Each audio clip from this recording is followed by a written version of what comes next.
ክርስቲያንን መጠበቅ ነው ሲል በግላጭ ራሱን ከአንድ ሃይማኖት ጋር እያስተሳሰረ ነው።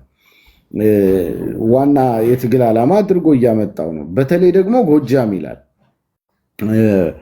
ያለበለዚያ ያሰርነው ክር ዋጋ የለውም ይላል። እንደ ፋኖ ሆኖ ነው እያወራ ያለው። እንግዲህ ክር ያሰሩ ሰዎችን ነው እያወራ ያለው። አንድ ሊያደርገን የሚገባው ይህ ዓላማ ነው ይላል። ማለት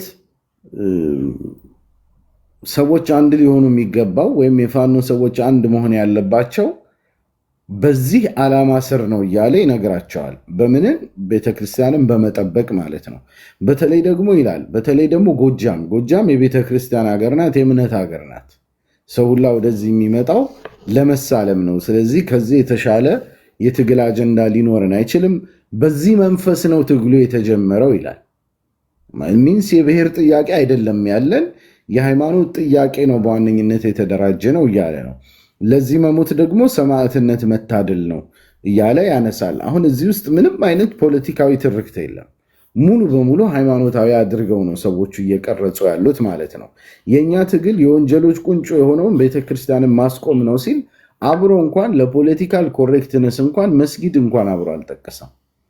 ማለት አሁን ፋኖ የአንድ ሃይማኖት ድርጅት ካልሆነ የመስጊድ መቃጠልም እኮ ይመለከተዋል አይደል?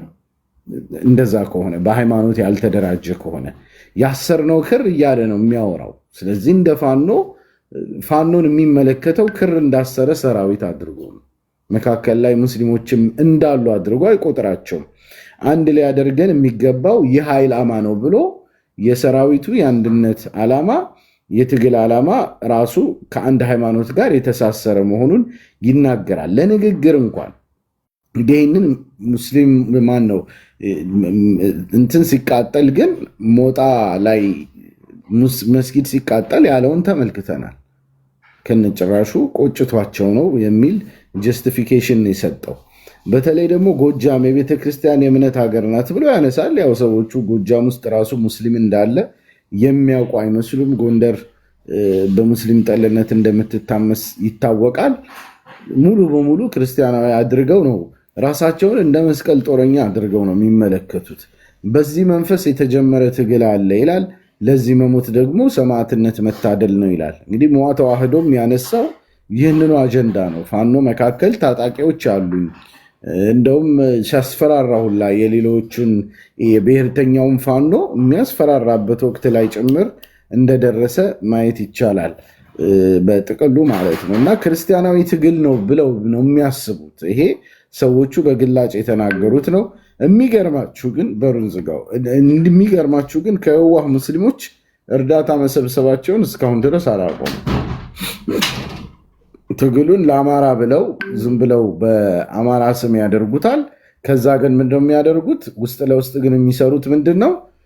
ሙሉ በሙሉ ክርስትና ጋር የተያያዘ አጀንዳ ይዘው ነው የሚንቀሳቀሱት። እንግዲህ አስቡት ምን ያክል አስቸጋሪ እንደሆነ። በዚህ ደረጃ የታጠቀ ሃይማኖትን መሰረት አድርጎ የታጠቀ ኃይል ምን ያክል ችግሮችን ሊፈጥር እንደሚችል እያየ ነው። መስጊድ ሰብረው ገብተው ኢማምና ሙአዚንን እስከ መግደል ድረስ ሰጋጆችን እስከ መረሸን ደርሰዋል። ሁለት ተጨማሪ ትርክቶች አሉኝ። ምናልባት ለእናንተ እድል ልስጣችሁ ወይስ እነዚህን ልጨርሳቸውና ወደ ሀሳብ ልሄድ? ምን ትላላችሁ? መድረክ ላይ ያላችሁ እስቲ ሀሳብ ስጡኝ። ቀጥላቸው። ልጨርሳቸው አይደል? ጨርሳቸው። ጥሩ። ሶስተኛው ትርክት ላይ ለግባ። ሶስተኛው ትርክት ኢትዮጵያን የሚመለከቷት በክርስቲያናዊ ማንነት እንደተቀረጸች አድርገው ነው። ኢትዮጵያን የሚመለከቱበት መነጽር ክርስቲያናዊ መነጽር ነው። ይሄንን ከራሳቸው እንስማ እስቲ፣ ከተለያዩ ሰዎች ማለት ነው እንመልከት። አሁን ምናልባት እነዚህ በነገራችን ላይ በቪዲዮ አቅርቢያቸዋለሁ። የትላንቱ ቪዲዮ ላይ ያው አሁን በኦዲዮ የማቀርበው ቲክቶክ ላይቭ ለቪዲዮ ስለማይመች ነው። እንስማ። ዋነኛው ተቀዳሚ ጉዳይ ቅዱስ ቤተክርስቲያናችንና ሀገራችን መጠበቅ እንደሆነ የማይረሳ ነገር ነው። ኢትዮጵያን ሰርታታለች ቤተክርስቲያን። ኢትዮጵያዊነት ማለት በቤተክርስቲያን እሳቤ የተሰራ ማንነት ነው። አሁን እየመጣ ያለው ኢትዮጵያዊነት ደግሞ ከቤተክርስቲያን እሳቤ እየወጣ ያለ ነው። ስለዚህ ኢትዮጵያዊነት ለዛና ሽታም የለውም። እኛ ማንነታችን ሆነን የምናውቀው አባቶቻችን ያስተማሩን በሃይማኖት ሲመጡ ደግሞ ባለው ተረባርበው እነሱ ያሳለፉትን ህይወት እነሱ ያስረከቡን ሀገር ባስረከቡን መንገድ ይዘናት ልንቀጥል ይገባል። በነገራችን ላይ እነዚህ ቪዲዮዎች የተወሰዱት በራሳቸው የፕሮፓጋንዳ ቻናሎቻቸው ከሚለቋቸው ነው። ከዩቲዩብ ቻናሎቻቸው ለመካድ የሚመቹ አይደሉም። በግላጭ በአይን የሚታዩ ናቸውና አንድ ሰው አይኑን ካልጨፈነ በስተቀር ሊክድ አይችልም። የአይዲዮሎጂ ነገር ደግሞ ቅድም እንደነገርኳቸው ሰዎች ክስተትን ሊሸውዱ ይችላሉ። ኖ እዚህ ቦታ ላይ እንዲህ ተፈጥሮ ነው፣ ኖ እንዲህ ስለሆነ ነው እንዲህ የሆነው፣ ኖ የተሳሳተ መረጃ ነው ሊሉ ይችላሉ። የአይዲዮሎጂ የኢንዶክትሪኔሽን ነገር ላይ ግን መሸወድ አትችልም። ምክንያቱም ኢንዶክትሪኔት የምታደርገው ነገር አንተ ራስህ የምታሰራጨው ነው። ስታሰራጭ ደግሞ ሌሎች ሰዎችም ይሰማሉ። አይዲዮሎጂ ምንድን ነው የሚለውን ይሰማሉ። ስለዚህ የፖለቲካ መሪዎች፣ የጦር መሪዎች ቀጥታ የሚናገሩት ለወታደሮቻቸው የሚናገሩት ሰራዊቱን ያቋቋሙበት መርህ ነው። ሰራዊቱን ያቋቋሙበት አቅጣጫ ነው። ስለዚህ ማንም ተነስቶ ሊክደው የሚችለው እንዳልሆነ መተማመን እንችላለን ማለት ነው። ይሄኛው የጦር መሪ ደግሞ ምን ይላል መሰላችሁ? ዋነኛው ተቀዳሚ ጉዳይ ይላል ኢትዮጵያ የሰራችውን ቤተክርስቲያን መጠበቅ ነው ይላል። ኢትዮጵያን ማናት የሰራቻት? ቤተክርስቲያን። ስለዚህ የኛ ስራ፣ የፋኖ ስራ ይችን ቤተክርስቲያን መጠበቅ ነው ይላል። ኢትዮጵያዊነት በቤተክርስቲያን ማንነት ላይ የተሰራ እሳቤ ነው ይላል። እነሱ ኢትዮጵያ የሚሉት ጎጃምና ጎንደርን ነው በነገራችን ላይ። ለዛ ነው አሁን በቤተክርስቲያን የተቀረጸች ናት የሚሉት ጎጃምና ጎንደርን፣ ትግራይን፣ እነዚህን ነው በቃ እነሱ ኢትዮጵያ ብለው የሚያስቡት። ቀሪውን የደቡባዊ ደቡብ ምስራቃዊ ኢትዮጵያ ምን እነዚህን ሁላ ቦታዎች ከነጭራሹ እንደ ኢትዮጵያ አይቆጥሯቸውም። ሁልጊዜ ዲፎልት ኢትዮጵያዊ አድርገው የሚያዩት ከላይ ያሉትን ስለሆነ ኢትዮጵያ በሙሉ በዛ አይነት ማንነት እንደተቀረጸች አድርገው ያስባሉ። ሌላውን ከነጭራሹ እስከ መኖሩ አያውቁትም ማለት ነው። እና በቤተክርስቲያን ማንነት የተገነባች ሲባል እኮ ያም ከሆነ ጎጃም፣ ጎንደር፣ ትግራይ ነው ሊሆን የሚችለው። ሌላው ቦታ ላይ እኮ እንደዛ አይነት ነገሮች ሙሉ በሙሉ የሉም። በኋላ ከምኒልክ ዘመን በኋላ በአሲሚሌሽን የመጡ ነገሮች ካልሆኑ በስተቀር ከዛ በፊት በነበረው እንደዛ አይነት ነገሮች የሉም። ግን እነሱ የሚያስቡት ሁልጊዜም ሰሜን ኢትዮጵያን የራሷ ኢትዮጵያ አድርገው ነው የሚያስቡት። በብዙ ነገሮች ላይ ይሄ ትንታኔያቸው ተመሳሳይ ነው። አስተውላችሁ ከሆነ የኢትዮጵያ ታሪካዊ ጠላት የሚሉት የጎጃምና የጎንደርን ታሪካዊ ጠላት ነው። ምናልባት እነሱ የኢትዮጵያ ታሪካዊ ጠላት ብለው የያዙት ሰው የደቡብ ምስራቁ የኢትዮጵያ ክፍል ታሪካዊ ወዳጅ ሊሆን ይችላል። እነሱ ግን ታሪካዊ ጠላት ይሉታል። ለምን? ኢትዮጵያ ሲሉ አእምሯቸው ውስጥ ያለው ምስል ሰሜን ኢትዮጵያ ብቻ ስለሆነ ማለት ነው። እንዲህ አይነት ሲሪየስ የሆኑ ችግሮች እንዳሉባቸው ይታወቃል። እና ኢትዮጵያዊነት በቤተክርስቲያን ማንነት የተሰራ ሀሳቤ ነው። እኛ እንደ ፋኖ ደግሞ ይህንን መጠበቅ ነው ስራችን ይላል። ከዚህ በበለጠ እንዴት ገልጽ ያድርጉልን? እንዴት ተብሎ ቢነገረው ነው አንዳንዱ ሰው የሚገባው? ማለት ምንድን ነው ጭንቅላት ውስጥ ሌላ ይህንን መንገር ማሳመን የሚቻልበት ነገር አለ ወይ? ሐቂቃ አንዳንድ ሰው ይህንን ድርጅት ለብሔር ጉዳይ ተብሎ እንደተቋቋመ የሚያስቡ ሰዎች መሪዎቹ የሚናገሩትን ነገር አይመለከቱም ወይ? ነውር አይደለም ወይ ብለህ እንድታስብ ያደርጋል። ሙስሊሙን ከነ መኖሩ አያውቁትም። ኢትዮጵያ የሚሉትም እነሱ ሙሉ በሙሉ ሰሜን ኢትዮጵያን ብቻ እንደሆነ በግላጭ እያየን ነው። ከዛ በኋላ የተናገረውን ተመልከቱት። አሁን እየመጣ ያለው ኢትዮጵያዊነት ደግሞ ከቤተ ክርስቲያን እሳቤ እየወጣ ያለ ነው ይላል። this is very important። በነገራችን ላይ እቺን ስሙልኝ። አሁን እየመጣ ያለው ኢትዮጵያዊነት ደግሞ ከቤተ ክርስቲያን እሳቤ እየወጣ ያለ ነው ይላል። ምን ማለት ነው? ኢትዮጵያዊነት ሪዲፋይን እየተደረገ ነው ማለት ሙሉ በሙሉ በቤተ ክርስቲያን ዶሚኔት የተደረገው ኢትዮጵያዊ ማንነት አሁን ሪዲፋይን እየተደረገ ወይም ድጋሚ እየተበየነ በመሆኑ ይህንን እንዳደጋ አድርጎ ነው የሚያመጣው። ይሄ አሁን እየመጣ ያለው ኢትዮጵያዊነት አልጣመውም። ለምን? አሁን ኢትዮጵያዊነት ሲባል አካታችነት፣ ሙስሊሙም ኢትዮጵያዊ፣ ሌላውም ኢትዮጵያዊ፣ ኦሮሞውም፣ ከምባታውም፣ ሲዳማውም፣ ሱማሌውም፣ ጋምቤላውም፣ ቤኒሻንጉሉም፣ ትግራይ ሁሉም ሲሆንበት አልጣመውም። ለምን? እሱ ኢትዮጵያ ብሎ የሚያስባት በቤተ ክርስቲያን ማንነት የተገነባች ስለሆነች ነው። በነገራችን ላይ እንቅስቃሴዎችን ለመረዳት አይዲዮሎጂያቸውን መረዳት አስፈላጊ ነው። አይዲዮሎጂን ኢግኖር ልናደርግ አንችልም። ክስተት ላይ መንጠልጠል ሰዎችን የተሳሳተ አመለካከት ላይ ይጥላል።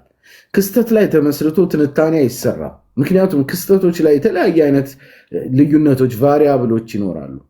ትንታኔ የሚሰራው አይዲዮሎጂ ላይ ተመስርቶ ነው። ትንታኔ የሚሰራው ፍሰት ላይ ተመስርቶ ነው። አንድ ንቅናቄ ከየት ጀምሮ ወዴት ሄደ፣ አቅጣጫው ወዴት ነው የሚለውን በማየት ነው እንጂ ጥቃቅን ክስተቶችን በማየት ብቻ ትንታኔ እንደማይሰራ ከግምት ማስገባት ያስፈልጋል። ሙስሊሙን እስከነመኖሩ አያውቁትም። አሁን እየመጣ ያለው ኢትዮጵያዊነት ደግሞ ሙስሊሙንም ሌላውንም እያካተተ ስለሆነ ኮስኩሷቸዋል። እንደ አባጨጓሬ ፀጉር ምቾት ነስቷቸዋል። ለምን? ኢትዮጵያዊነት በአይናችን ስር እኮ አለ እኮ። ካሁን ቀደም እኮ ማነው ዲያቆን ኤፍሬም እሸቴም ይህንን ነገር ጽፎት ነበር አይደል? አክራሪ እስልምና በኢትዮጵያ የሚል መጽሐፉ ላይ ገና መጀመሪያ ገጽ ላይ ነው ኢትዮጵያዊነት በአይናችን ስር እየተለወጠና እየተበየነ ነው። ሙስሊሞች በሀገሪቱ ሁሉም አቅጣጫ በማህበራዊ ጉዳዩም በምንም እየገቡ ነው እያሉ ያለቃቅሳሉ። ያ ነው እንግዲህ ያለቅሶ ተለውጦ ነው አሁን ተዋህዶ ምናምን ተብሎ አሁን ይሄ ፋኖን ጠልፎ ሙሉ በሙሉ እንዲህ አይነት የሃይማኖት አጀንዳ ይዘው እየተነቃነቁ ያሉት ማለት ነው። ሙስሊሙን ከነመኖሩ ማወቅም አይፈልጉም። ምን አለ ቅድም ያልተናገረውን ሰው እየሰምታችሁት ከሆነ ለዛና ሽታ የለውም ይሄ ኢትዮጵያዊነት አለ። ምን ኢትዮጵያዊነትን አገማችኋት እያለ ነው። ኢትዮጵያዊነት ተበረዘ ተከለሰ እያለ ነው። ለምን? ይለሱ ኢትዮጵያዊ ማለት በቤተ ክርስቲያን ማንነት በቤተ ክርስቲያን ቀራጭነት የተሰራች ነገር ነች። ስለዚህ ሌላው ገብቶ ሲበርዘው በቃ አበላሸው ነው እያለ ያለው። ለዛና ሽታ የለውም። ሊትራሊ ይህንን ነው የተናገረው። ይህን የሚሉት የፋኖ መሪዎች ናቸው። ይህንን የሚሉት ደግሞ ሌሎች ሰዎች ተደብቀው ቀርጸዋቸው አይደለም። እራሳቸው ኢንዶክትሪኔሽናቸውን ቀርጸው እዛው እኮ በትላልቅ ካሜራ ቀርጸው ዩቱቦቻቸው ላይ ነው የሚለቁት። የፕሮፓጋንዳ ቻነሎቻቸው ላይ ተደብቀው መስሎ ነው። እንድታውቅ እኮ ነው የሚፈልጉት እነሱ። መች ይደብቃሉ እነሱ? ይህ እኮ በድብቅ የተቀረጹ እኮ አይደሉም። እነዚህ ራሳቸው ቀርጸው የሚለቋቸው ነገሮች ናቸው። ወዴት ትክዳለህ? የት ብለህ ራስህን ልትሸውድ ትችላለህ? አትችልም። ግልጽ ባለ መልኩ ራስህን ልትሸውድ የምትችልበት ነገር የለም። ለዛና ሽታ የለውም። እስላም ያለባት ኢትዮጵያ ለዛና ሽታዋን አጣለች። ለነሱ ፕሮቴስታንት ያለባት ኢትዮጵያ ለዛዋን አጣለች። ከኦርቶዶክስ ውጭ የምትገለጽ ኢትዮጵያ በሙሉ ለዛዋን ያጣች ናት። ለነሱ የሚያስቡት እንደዛ ነው። ይሄ ጽንፈኝነት ነው። አሁን መሳሪያ ታጥቆ በየቦታው ግድያዎችን እየፈጸመ ያለው ባስረከቡን መልኩ ልናስቀጥላት ይገባል አለ የቅድሙ ሰውዬ። ባስረከቡን መልኩ ምን ማለት ነው? በዘውዳዊ ስርዓት መልኩ ማለት ነው። ዘውዳዊ ስርዓቱ ላይ ባገኘናት መልኩ መልሰን ማስረከብ አለብን። ያስረክቡንን የአባቶቻችንን አያችሁ፣ መሀል ላይ ሚስ አድርጓል እያለ ነው። አሁን ዓለማዊ ስርዓቶች መቋቋማቸው ለአባቶቻችን አደራ ክህደት ተፈጽሟል እያለ ነው። ኢምፕሊኬሽኑን ስናነሳው አንድምታውን ማለት ነው። ስለዚህ መልሰን ወደዛ ነው የምንታገለው ነው። የትግሉን አቅጣጫ ነው እየተናገረ ያለው። የትግላችን አቅጣጫ ምን ማድረግ ነው እያለ ነው። ወደኋላ መመለስ ነው። አባቶቻችን ያስረከቡንን አይነት በቤተ ክርስቲያን ኢሜጅ የተቀረጸች ኢትዮጵያ የመመለስ ትግል ነው እያሉ ያሉት። እንግዲህ የፖለቲካዊ ትግላቸው ራሱ ኢትዮጵያን ክርስቲያናዊ የማድረግ ነው። ትላልቅ መስቀሎችን የሚያደርጉት ለዛ ነው። በነገራችን ላይ መስቀል የመንፈሳዊነት መገለጫ ነው። እኛ የምናውቀው ኦርቶዶክሳውያን ክር ማተብ ያደርጋሉ፣ እዛ ላይ ደግሞ መስቀል ያደርጋሉ። ይህ ከድሮ ጀምሮ የሚታወቅ ነው።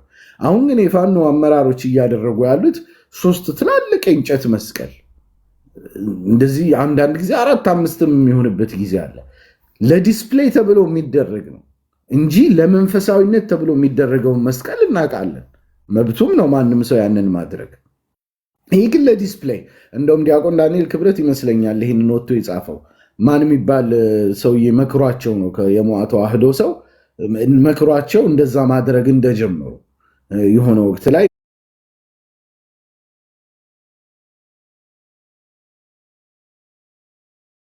እንደዛ ብሎ ይመስለኛል ዳንኤል ክብረት መሰለኝ የጻፈው ሙሐዘ ጥበባት። ምናልባት አርሙኝ ተሳስቼ ከነበረ ኮሜንት ላይ ልታርሙኝ ትችላላችሁ። እንደዛ ማንበቤን አስታውሳለሁ። እና ወታደራዊ ኢንዶክትሪኔሽናቸው ራሱ ሃይማኖታዊ ነው። ይህንን ራሳቸው በሚለቁት ቪዲዮ ዋሸህባቸው እንኳን እንዳይባል ኤአይ ነው እንኳን እንዳይባል ራሳቸው ሰርተው በራሳቸው እንትን ነው ቻነሎቻቸው ነው የሚለቁት። ሞዓ ተዋህዶ እዚህ መካከል ያለውን ሚና መመልከት ትችላላችሁ። ሰውየው ፋንታሁን ዋቄ ውጭ ወጥቶ ቅርብ ጊዜ በቃለ መጠይቅ በግላጭ ተናግሯል፣ እየሰሩ ያሉትን ነገር ማለት ነው። ይሄ ሶስተኛው ትርክት ነው። ላስታውሳችሁ፣ ሶስት ትርክቶች ነው እስካሁን እያነሳን ያለ ነው። የመጀመሪያው ምንድን ነው? ግራኝ አህመዳዊ አደጋ መጥቶብናል ነው። ስለዚህ ሙሉ በሙሉ የመጣብን አደጋ ሃይማኖታዊ ነው የሚለው ነው የመጀመሪያው ትርክታቸው። ሁለተኛው ትርክታቸው ቤተክርስቲያንን መጠበቅ ዋነኛ ዓላማችን የተደራጀንበት ዓላማ የሚል ነው። ሶስተኛ ትርክታቸው በክርስቲያናዊ ማንነት የተቀረጸችን ኢትዮጵያ መመለስ እንፈልጋለን የሚል ነው። አራተኛውን ደግሞ ዋና ትርክታቸውን ምንድን ነው? እስላም ሊመራን አይገባም የሚል ትርክት ነው።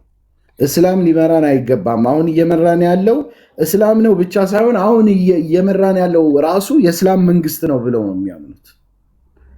ያው ዶክተር አብይ አህመድ እንዲሁ ስሙ የአባቱ ስም ሙስሊም ስለሆነ ማለት ነው። የሚገርማችሁ ይህን የሚያምኑበት ነው ማለት ቀልድ ሊመስል ይችላል ሰዎች፣ ወላሂ የሚያምኑበት ነው። እንስማ የሚሉትን ራሳቸው ተመልከቱ። ይሄኛው አሁን ቪዲዮ ደግሞ እንደዚሁ የፋኖ አመራር ነው ከመንግስት ጋር ለማስታረቅ ምናምን የሆነ ጊዜ ላይ ሽማግሌዎች መካከል ገብተው ለማስታረቅ ይሞክራሉ፣ የሃይማኖት አባቶች ማለት ነው። እነዛን የሃይማኖት አባቶች ነው ጠርቶ ተግሳጽ የሚያሰማቸው። እንስማ ምንን እያሉ እንደሆነ። እስላም ከመራን ጀምሮ እስላም መንግስት ከተቋቋመ ጀምሮ ሽምግልና ዋጋ ቢስ ሆኗል። እኛ ወዶች ስንቶች ታጋዮች የሚያውቁት ፈላስፎች የተባሉት በምንድን ነው? በሽምግልና አባቶች መስቀል ጽላቱን ይዘው እባካችሁ ሲሉ ክርስቲያኑ ሰው ደግሞ ለሃይማኖት የሞታሉ ብሎ ዝቅ ሲል በአፈሙዝ እየተወጋ ዛሬ እስር ቤት የሚሰቃይ ስንት ወጣት ነው ያለው። መጀመሪያ ይህን ጠይቋቸው። የመጡትን ሰዎች እዚህ የቆመው መከላከያ ሰራዊት ነው ወይ? መጀመሪያ እንደውም ከቻላችሁ እናንተ የመጀመሪያው ሀገራችንን ጥላ ላይ ከባትም ይህ የእስላም መንግስት አይገዛንም ብላችሁ እንደውም ከፊት ነበር መሆን የነበረባችሁ።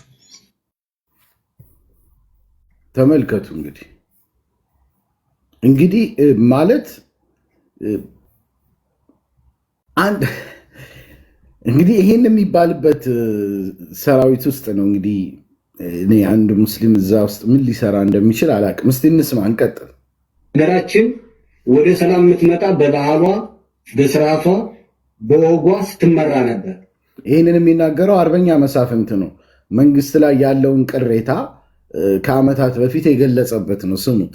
ኢትዮጵያ እስካሁን የቆየችው ለ44 ዓመት በስርዓት በአገሯ በወጓና በደንቧ እየተመራች አልቆየሽም። በወጓ መመራት ነበረባት፣ በስርዓቷ መመራት ነበረበት። በወጓ አይደለም አሁን የምትመራ ያለ ሀገሪቱ በምትፈቅደው አይደለም። አፄ የሚባሉ መንግስቶች ሲያልፉ በክርስትና ሃይማኖት የምትመራውን ሀገር አሁን በንቀት አገሪቱ በንቀት እንደተያዘሽ የኢትዮጵያ ሕዝብ እንደተናቀ አየዋለሁ። ባህሏ ከተመራሽ ደግሞ ሀገሪቱ ትርምስ፣ መጋደል፣ ደህንነት፣ ሰላም፣ ድርቅ እንጂ ሰላም አይመጣም ብዬ ስለማምን አሁንም ትግሉን በውጭም ያለ በውስጥ ያለ ወገን በጸሎትም ሆነ በድጋፍ እንዲያግዘን አስባለሁ። እዚህ 3 ዓመት ውስጥ የታገልኩ ለዚህ አይደለም፣ የደከምኩ ለዚህ አይደለም፣ ወደ አባት ለመመለስ ነው እንጂ አባት አልባ ለመሆን አይደለም እንጂ እኔ እስላምና ክርስቲያን ባንድ አይኖሩም አይደለም፣ ባንድ ነው የሚኖሩ።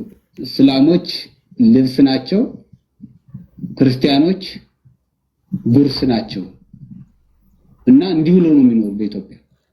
ስልጣን ግን መቼም በስልጣን በአልጋ ላይ ግን አይታወቅም። ያልታወቀ እንዴት በእኛ ጊዜ መጣ የሚል እዚህ 3 ዓመት ወዲህ እንደተሰማኝ ያለ። እኔ አሁን እንደነገርኳችሁ ቀደም እንዳልኳችሁ እንዴት ይሰውዬ ግን ደፈረ፣ ለምን ደፈረ እያልኩ ተመልከቱ። እንግዲህ የሚናገሩትን ተመልከቱ። የመጀመሪያው የሃይማኖት አባቶች ሽማግሌ ተብሎ የመጡትን የሚገስጸው የፋኖ ሰራዊት መሪ ምን እያለ ይቆጣቸዋል? እስላም ከመራን እስላም መንግስት ከተቋቋመ ጀምሮ ሽምግልና ዋጋ ቢስ ሆኗል ይላል።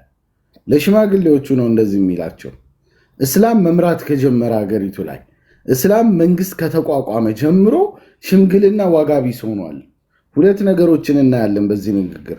አንደኛ የሀገሪቱ መሪ ሙስሊም ነው ብለው ነው የሚያምኑት ዶክተር አብይ አህመድን ማለት ነው።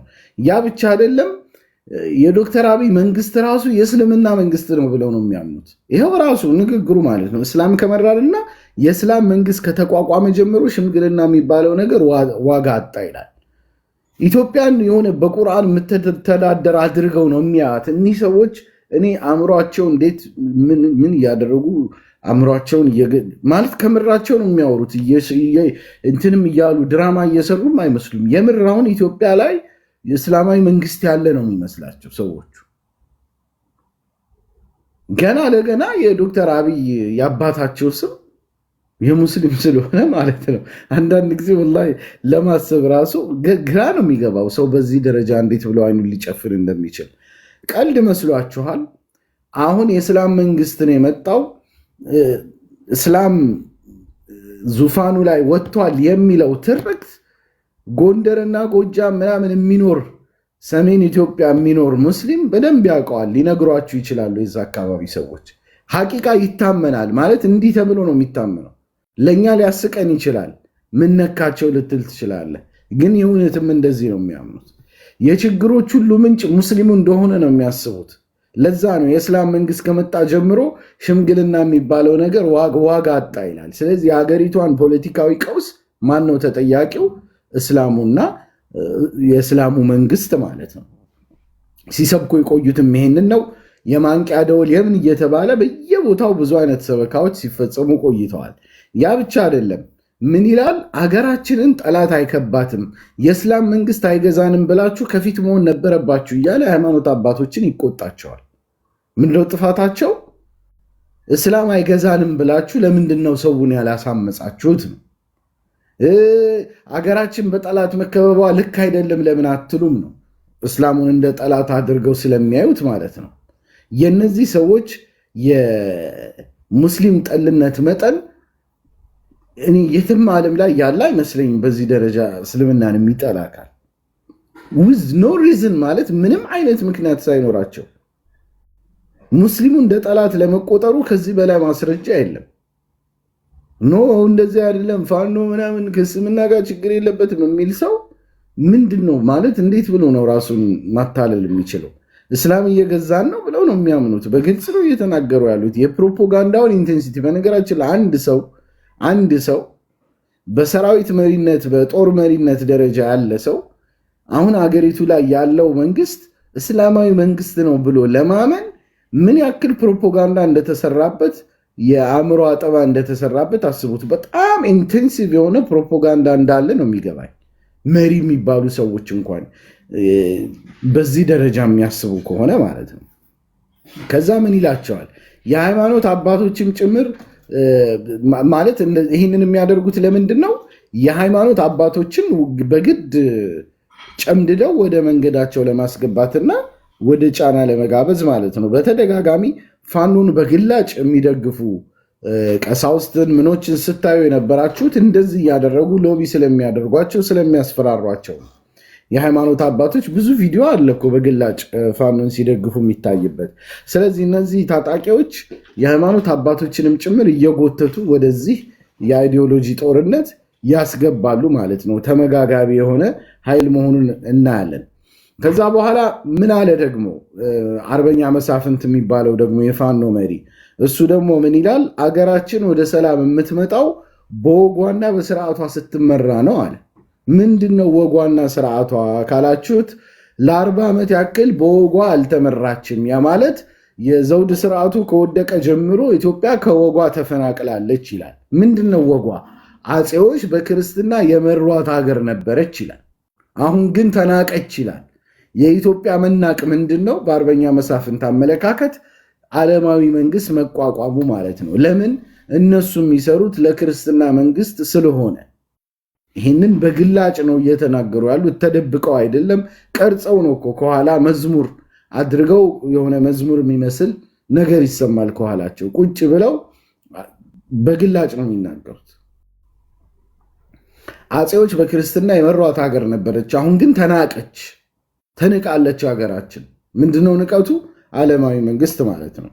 ሃይማኖት በመንግስት መንግስትም በሃይማኖት ጣልቃ አይገባም የሚለው ነገር አልተመቻቸውም። ይህንን የመዋ ተዋህዶን የማን ነው ከአሁን ቀደም የሰራኋቸውን እንትኖች ማየት ትችላላችሁ። ፋንታሁን ዋቄ ራሱ ቤተክርስቲያን ፖለቲካን መቀደስ አለባት ብለው የሚያምኑ ሰዎች ናቸው። ያ ብቻ አይደለም እኮ ኢትዮጵያ በክብረ ነገስትና በፍትሐ ነገስት መተዳደር አለባት የሚል ፓርቲም አይተናል እኮ። ምንድነው እነሱ የሚሉት? በትውፊት ነው ያሉት። ቀጥታ ክብረ ነገስት ፍትሐ ነገስት እያለ አይነግርህም። ግን ኢትዮጵያ በትውፊቷ ፖለቲካዋ በትውፊት ነው ሊመራ የሚገባው በሚል እናት ፓርቲ የሚባል ብዙ ቀሳውስቶች ምኖች ያሉበት ፓርቲ ወጥቶ እንደዛ አይነት ሙከራም አድርገዋል። ያው ያሰቡትን ያክል ተመራጭ መሆን ባይችሉም ማለት ነው። በግላጭ በትውፊት ነው የምንመራው ብለው እንደዛ አይነት ነገሮችን የሞከሩ መሆናቸው ይታወቃል። ይሄ የሙዓ ተዋህዶና አብረውት ያሉት ጽንፈኛ ኃይሎች ተቀናብረው የሚሰሩት ነው። አፄዎች በክርስትና የመሯት ሀገር አሁን ተናቀች አለ። ከዛ ምን አለ? አገሪቱ ውስጥ ያለውን ትርምስ በሙሉ ምን አለው? ትርምስና ቀውስ መጋደል የበዛው በዚህ ምክንያት ነው። ኢትዮጵያ ክርስቲያናዊ መንግስት ስላልሆነች ነው፣ በክርስትና ስላልተመራች ነው አሁን ያለው የፖለቲካ ቀውስ የመጣው ነው እያሉ ያሉት። ስለዚህ ፖለቲካውንም የሚረዱበት መነጽር የሃይማኖት መነጽር መሆኑን ማየት እንችላለን። ይሄ ግልጽ ያለ አይዲዮሎጂ ነው። ማንም ሄዶ ተደብቆ የተቀረጸ አይደለም። ቁጭ ብለው መዝሙር ከኋላቸው ከፍተው የቀረጹትና ራሳቸው የበተኑት ቪዲዮ ነው። ችግራቸው ከዘውድ ስርዓቱ መውደቅ ጋር ነው። አህዳዊነት ማለት ደግሞ ይሄ ነው። አንዳንዱ አህዳዊነት ስንል ዝም ብሎ በባዶ ይመስለዋል። ምንድነው የሌለ ጭራቅ እየፈጠራችሁ አህዳዊ ያላችሁ ሰው እያታልላችሁ ይላል። ከዚህ በላይ አህዳዊነት አለ እንዴ? በግላጭ እኮ ተናገሩ። የዘውድ ስርዓቱ እንትን መባሉ መቀረቱ ለኢትዮጵያ ትልቅ ንቀት ነው እያሉ ነው። የቀውሱ ምንጩ እስልምና ነው ብለው ያምናሉ። እስላምና ክርስቲያን ተዋዶ ይኖራል አለ አርበኛ መሳፍንት። ቀጥሎ ኦልሞስት ጨረስኩኝ። የመጨረሻው ፓርት ነው የማነሳው። እስላምና ክርስቲያን ተዋዶ ሊኖር ይችላል አለ። እንደውም እስላምና ክርስቲያን ማለት ልብስና ጉርስ ማለት ነው አለ። እንደውም ሰፋ ባለው ንግግሩ እኔ ራሱ ሰርግ ምናምን ስሰርግ እንደዚህ አንድ በሬም ምንም አርጄ ለሙስሊሞችም ጭምር ለጎረቤቶች አደርጋለሁ አለ። ግን አለ የስልጣን አልጋ ላይ ግን እስላም ይሄ ግን አይተነው የማናቀው ነገር ነው አለ። አንገበገበው።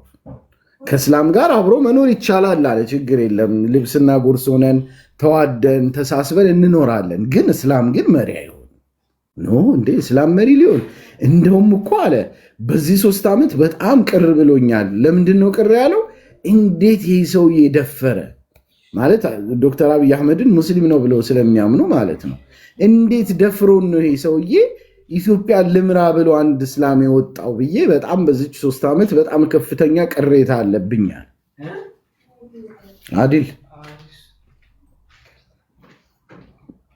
በግላጭ የሚያራምዱት አይዲዮሎጂ ይሄ ነው። ሙስሊም መሪ መሆን የለበትም ብለው ነው የሚያምኑት። ክርስቲያን ነው መሪ መሆን ያለበት፣ የበታች ሆኖ መኖር አለበት ነው። ይሄ ደግሞ እስከታች ድረስ እኮ ነው።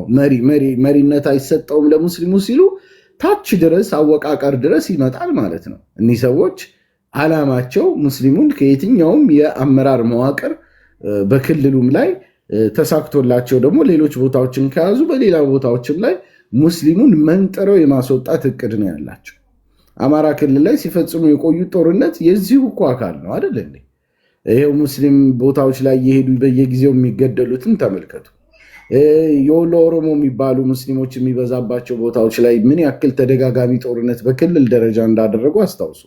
ሞጣ ላይ ሙስሊም ነጋዴውን አድቅቀዋል። ጎንደር ላይ የጎዳና ይፍጣር እንዴት ይደፍራሉ ብለው ብዙ ሰው ጨፍጭፈዋል። ብዙ ወጣቶች የጎንደር ወጣቶች ተሰደዋም በአዲስ አበባና በሌሎች ከተሞች ነው ያሉት። ቢቸና ላይ መስጊድ ላይ ቦምብ ጥለዋል። ይኸው ትላንት ደግሞ ከትላንት ወዲያ መስጊድ ገብተው ኢማሙን ከሙአዚኑ ጋር ከሌሎች ሙስሊሞች ጋር ረሽነዋል። ከየቦታው የተሰደዱ ሙስሊሞች፣ የተበተኑ ሀሪማዎች፣ የተደበደቡ ደረሳዎች ዘገባዎቹ በየጊዜው በሃሩን ሚዲያም በሌሎችም ሲወጡ የነበረውን መመልከት ትችላላችሁ። ሲሪየስ የሆነ የሙስሊም ጠልነት ችግር አለ። እስላም አይመራም የሚለው ፖሊሲያቸው ደግሞ በየደረጃው የሚፈጸም ስለሆነ ዝም ብለው ለሲምቦልና ለማታለያ ከሚያስቀምጧቸው ጥቂት ሰዎች ውጭ እስላምን እንደ መሪ ማድረግ እንደ ትልቅ ጉድለት የሚያዩት ነገር ነው ማለት ነው። ይሄ ነው ወደድንም ጠላንም አይናችንን ገለጥንም ጨፈንም የፋኖ እውነታ ይሄ ነው።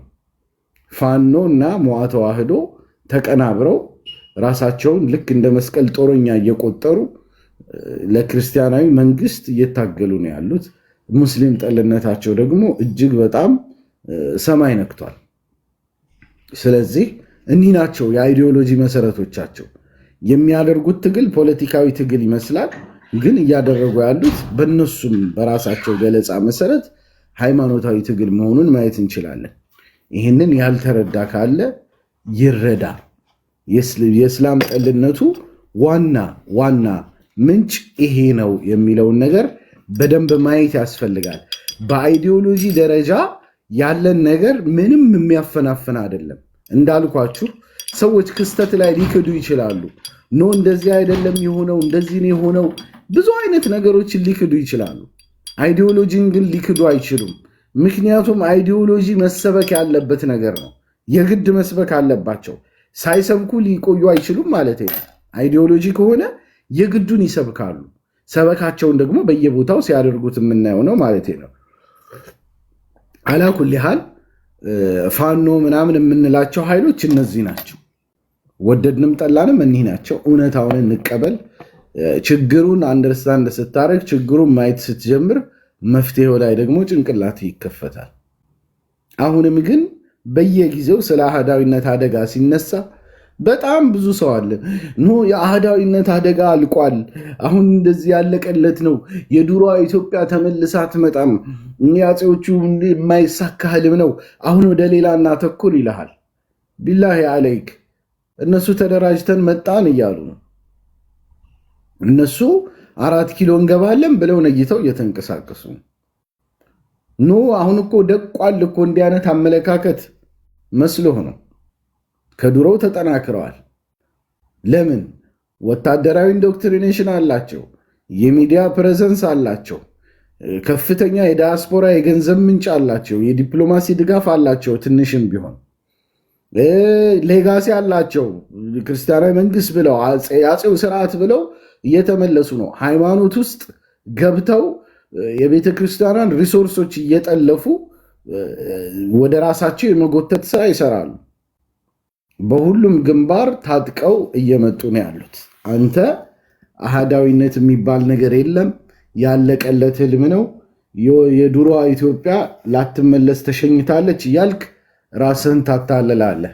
እነሱ ግን ይህንን ህልም ብለው ይዘው ወታደሮቻቸውን ሰብስበው ኢትዮጵያ ላይ ያለው ችግር በሙሉ ሃይማኖት የፈጠረው ነው፣ እስላም ያመጣብን ነው፣ የእስላም መንግስት በመምጣቱ የተፈጠረ ነው እያሉ ሰዎችን ይሰበስባሉ፣ ያዋጋሉ፣ በየቦታው እየገቡ ሙስሊሙን ይገላሉ። ማንኛውንም ማኪያቬላዊ ነገር ሳያደርጉ አይመለሱ። ይኸው ነው እነሱ አካሄዳቸው። አንተስ ያለቀለት የአህዳዊነት ድሮ አጨብጭበን የቀበር ነው ሀቢቢ። አፈር ልሶ ተነስቷል። ወደድክም ጠላህም አህዳዊነት አደጋ እጅግ በጣም ትልቅ ከሚባሉት አደጋ ላይ ነው። ብዙ ሰዎች አንደርስታንድ አያደርጉኝም። ለረጅም ጊዜ ስሰራበት ቆይቻለሁ ይህን ርዕስ። አህዳዊነት ዘላለም ለቅሶ አይሰለችህም ይሉኛል ሰዎች፣ ስለማይገባቸው ማለት ነው። ግን አንድ ኃይል ከታጠቀ፣ ገንዘብ ካለው፣ የሚዲያ እንትን ካለው፣ ውክልና ካለው፣ በስነ ጥበቡና በኢስታብሊሽመንት ውስጥ የተወሰነ ድምፅ ካለው፣ የውጭ ድጋፍ ካለው፣ የማይነጥፍ የገንዘብ ኃይል ካለው፣ የታጠቀ ኃይል ካለው፣ ፖለቲካል ኢንዶክትሪኔሽን፣ ሪሊጂየስ ኢንዶክትሪኔሽን ካለው፣ ማንኛውንም ወንጀል ለመፈጸም ለመግደል ፍቃደኛ ከሆነ ይህ ኃይል ባይሳካለት እንኳን እጅግ በጣም ብዙ ነገሮችን ያፈራርሳል። ስለዚህ ላለው አደጋ ያው ተገቢውን ዝግጅት ማድረግ ላለው አደጋ እንግዲህ ይህንን አስተሳሰብ ይህን የሙስሊም ጠልነት አስተሳሰብ ባገኘነው አጋጣሚ ሁላ መታገል ሁላችንም ላይ ፈርድ እንደሆነ ማስታወስ ይገባል ብዬ አስባለሁ። ይህ የግዕዙም ፕሮጀክት ተብሎ የመጣው ሌላ አይደለም እኮ። ሞዓ ተዋህዶ የግዕዙም ፕሮጀክት ያመጣው የትምህርት ስርዓቱን ካሁን ቀደም ተቀምተናል፣ ዓለማዊ ተደርጎብናል፣ ብለው እነ ፋንታውን ዋቄ እነ ዘርአይ ማነው እነ ዘርአየሁ ስሜ በግላጭ የተናገሩት ነው። መዋ ተዋህዶ ላይ ፕሬዘንት አድርገው የትምህርት ስርዓቱ ከቤተ ክርስቲያን መነጠሉ ተገቢ ስላልሆነ ወደዛ የመመለስ ስራ አለብን ብለው ነበር። ይሄው ደግሞ አሁን ግዕዝ የሚባል ፕሮጀክት ይዘው መጡ። ግዕዝን የሚያስተምርህ ማን ነው? መሪጌታ ምናምን እንደዚሁ ደግሞ ደብተራ ዲያቆን ምናምን ናቸው የሚያስተምሩ። ስለዚህ ወደ ትምህርት ስርዓቱ ማናቸው እየገቡ ያሉት? የሃይማኖት ሰዎች ከነጥምጣማቸው ከነንትናቸው እየገቡ ነው የትምህርት ስርዓት ውስጥ። እንግዲህ ኖርማል ዘመናዊውን የትምህርት ስርዓት ቢያንስ በአማራ ክልል ደረጃ ወደ ቄስ ትምህርት ቤት የመመለስ ወይም ደግሞ ያንን ሪፕሬዘንቴሽኑን በሆነ መልኩ የማምጣት ትግል ነው እያደረጉ ያሉት። እንዲህ አይነት ሙስሊም ጠልነት በዓለም ላይ እኔ እዚህ ፋኖና አካባቢው ላይ ያለው አይነት ሙስሊም ጠልነት የትም ዓለም ላይ አይቻላል። አንዳንድ ሰዎች ሊያወዳድሩ እንትን ካሉ የትም ዓለም ላይ እንደዚህ አይነት ሙስሊም ጠልነት እኔ አይቻላል። በዚህ ደረጃ እኔ እንጃ ለዓለም ሕዝብ ቢከፋፈል ይበቃል። ኢትዮጵያ ላይ ያለ ሙስሊም ጠልነት በጣም የተደራጀ የማይለቅ አንሪዝነብል የሆነ እጅግ በጣም አስቀያሚ የሆነ የሙስሊም ጠልነት አለ። የዚህ ምንጩ ደግሞ ይኸው ነው። 4 ትርክቶች ጠቀስን እንዳትረሷቸው ስደመድም። የመጀመሪያው ትርክት ግራኝ አህመዳዊ አደጋ ነው ያለብን ብለው የኢትዮጵያን ፖለቲካ የሚረዱት በሃይማኖት ማዕቀፍ መሆኑን ነግረውናል።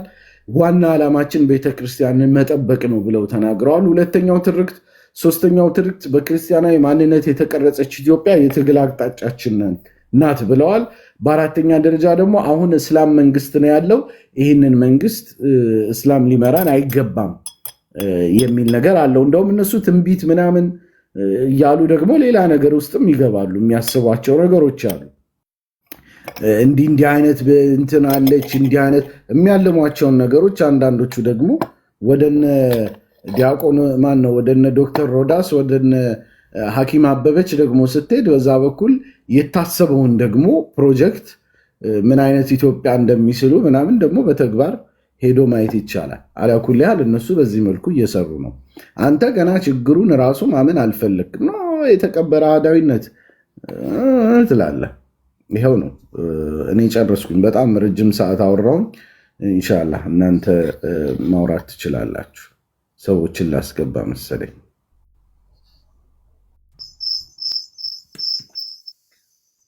ሰላም አለይኩም። ወአለይኩም ሰላም ወራህመቱላህ። ሸከድር ማውራት ትችላለህ። ሁለት ሰዎች አሉ ይሱ አቡ አማርና በጣም መልእክት አለኝ ምናምን እያለ ከስር አቡ አማር እሺ አቡ አማርና አብዱራህማን የሚል አካውንት አብዱራህማን የሚል እስቲቃላ ይሁን አብዱራህማን የሚል አይታየኝም። የት ጋር ነው አብዱራህማን ወለየው የሚለው ነው አይደል? አንድ ቁጥር ጻፍ እስቲ አብዱራህማን። እስከዛ ይቀጥሉ። አንድ ቁጥር ጻፍ። እሺ እስከዛ እሺ ሸከድር ቢስሚላህ ከርሶን ጀምር። እሺ ቢስሚላህ ራህማን ራሂም። ችግሩ ግልጽ ነው፣ የሚታይ ነገር ነው። ምንም የምናስተባብለው ነገር አይደለም። ግልጽ የሆነ ነገር ነው። ይሄ አሁን ያነሳቸው ነገር ራሳቸው እየተናገሩት ያለ ነገር ስለሆነ ምንም የሚያሻማ ነገር አይደለም። የዚህንም ጉዳይ ራሱ የሚሸክክ ሰው ካለ እንደው አእምሮውን ጤንነቱን እጠራጠረዋለሁ። ጤነኛ መስሎ አይታየኝም። ምክንያቱም ባለቤቱ እኔ የምዋጋው ለዚህ ነገር ነው፣ የተደራጀሁት ለዚህ ዓላማ ነው ካለ በኋላ አይ ለዚህ ነገር አይደለም ብሎ ሌላው አካል ሊከላከልለት ወይንም ደግሞ ሊከራከርለት አይችልም። እሱ እየተናገረ ነውና ማለት ነው።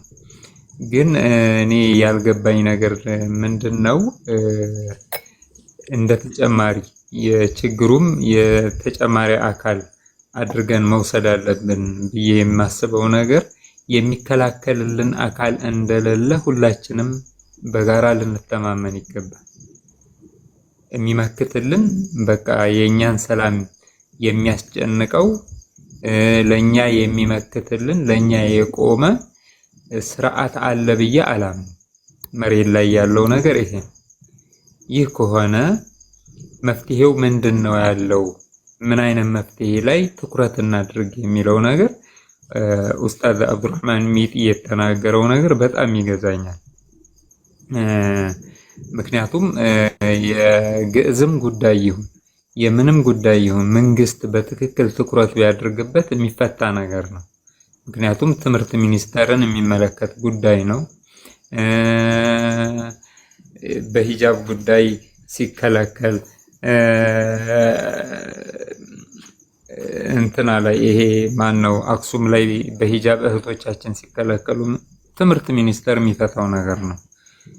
ትምህርት ሚኒስቴር ደግሞ ራሱም የፕሮጀክቱ አካል ከሆነ ወይንም ደግሞ የሙስሊም ጠልነት ካለበት ኢስላም ፎቢያ ካለበት ጠቅላይ ሚኒስተሩን የሚመለከት ነገር ነው፣ መፈታት ይችላል። የግዕዝንም አለው የምንንም አለው። ብዙ ጊዜ መጠቃት የያዘው ወሎ ነው። ወሎ የፖለቲካ መጫወቻ የሆነ ነው። ሁሉም የራሱን የሆነ የሚያስበው የፖለቲካ እንትን አለ።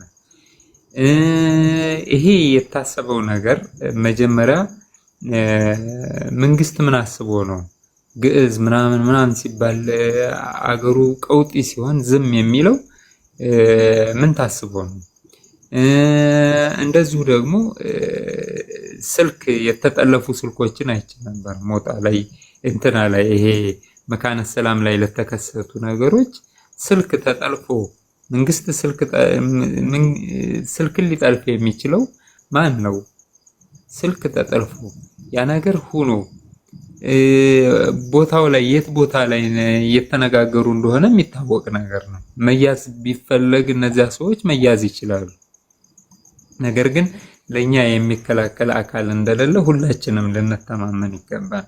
እዚህ ላይ ከተማመን ልክ ፋኖ ችግራችን እንደሆነ እንደተማመን ነው ሁሉ የሚከላከልልን አካል የለም የሚለውን ከተማመን ምንድነው ልናደርግ የሚገባው? ለምሳሌ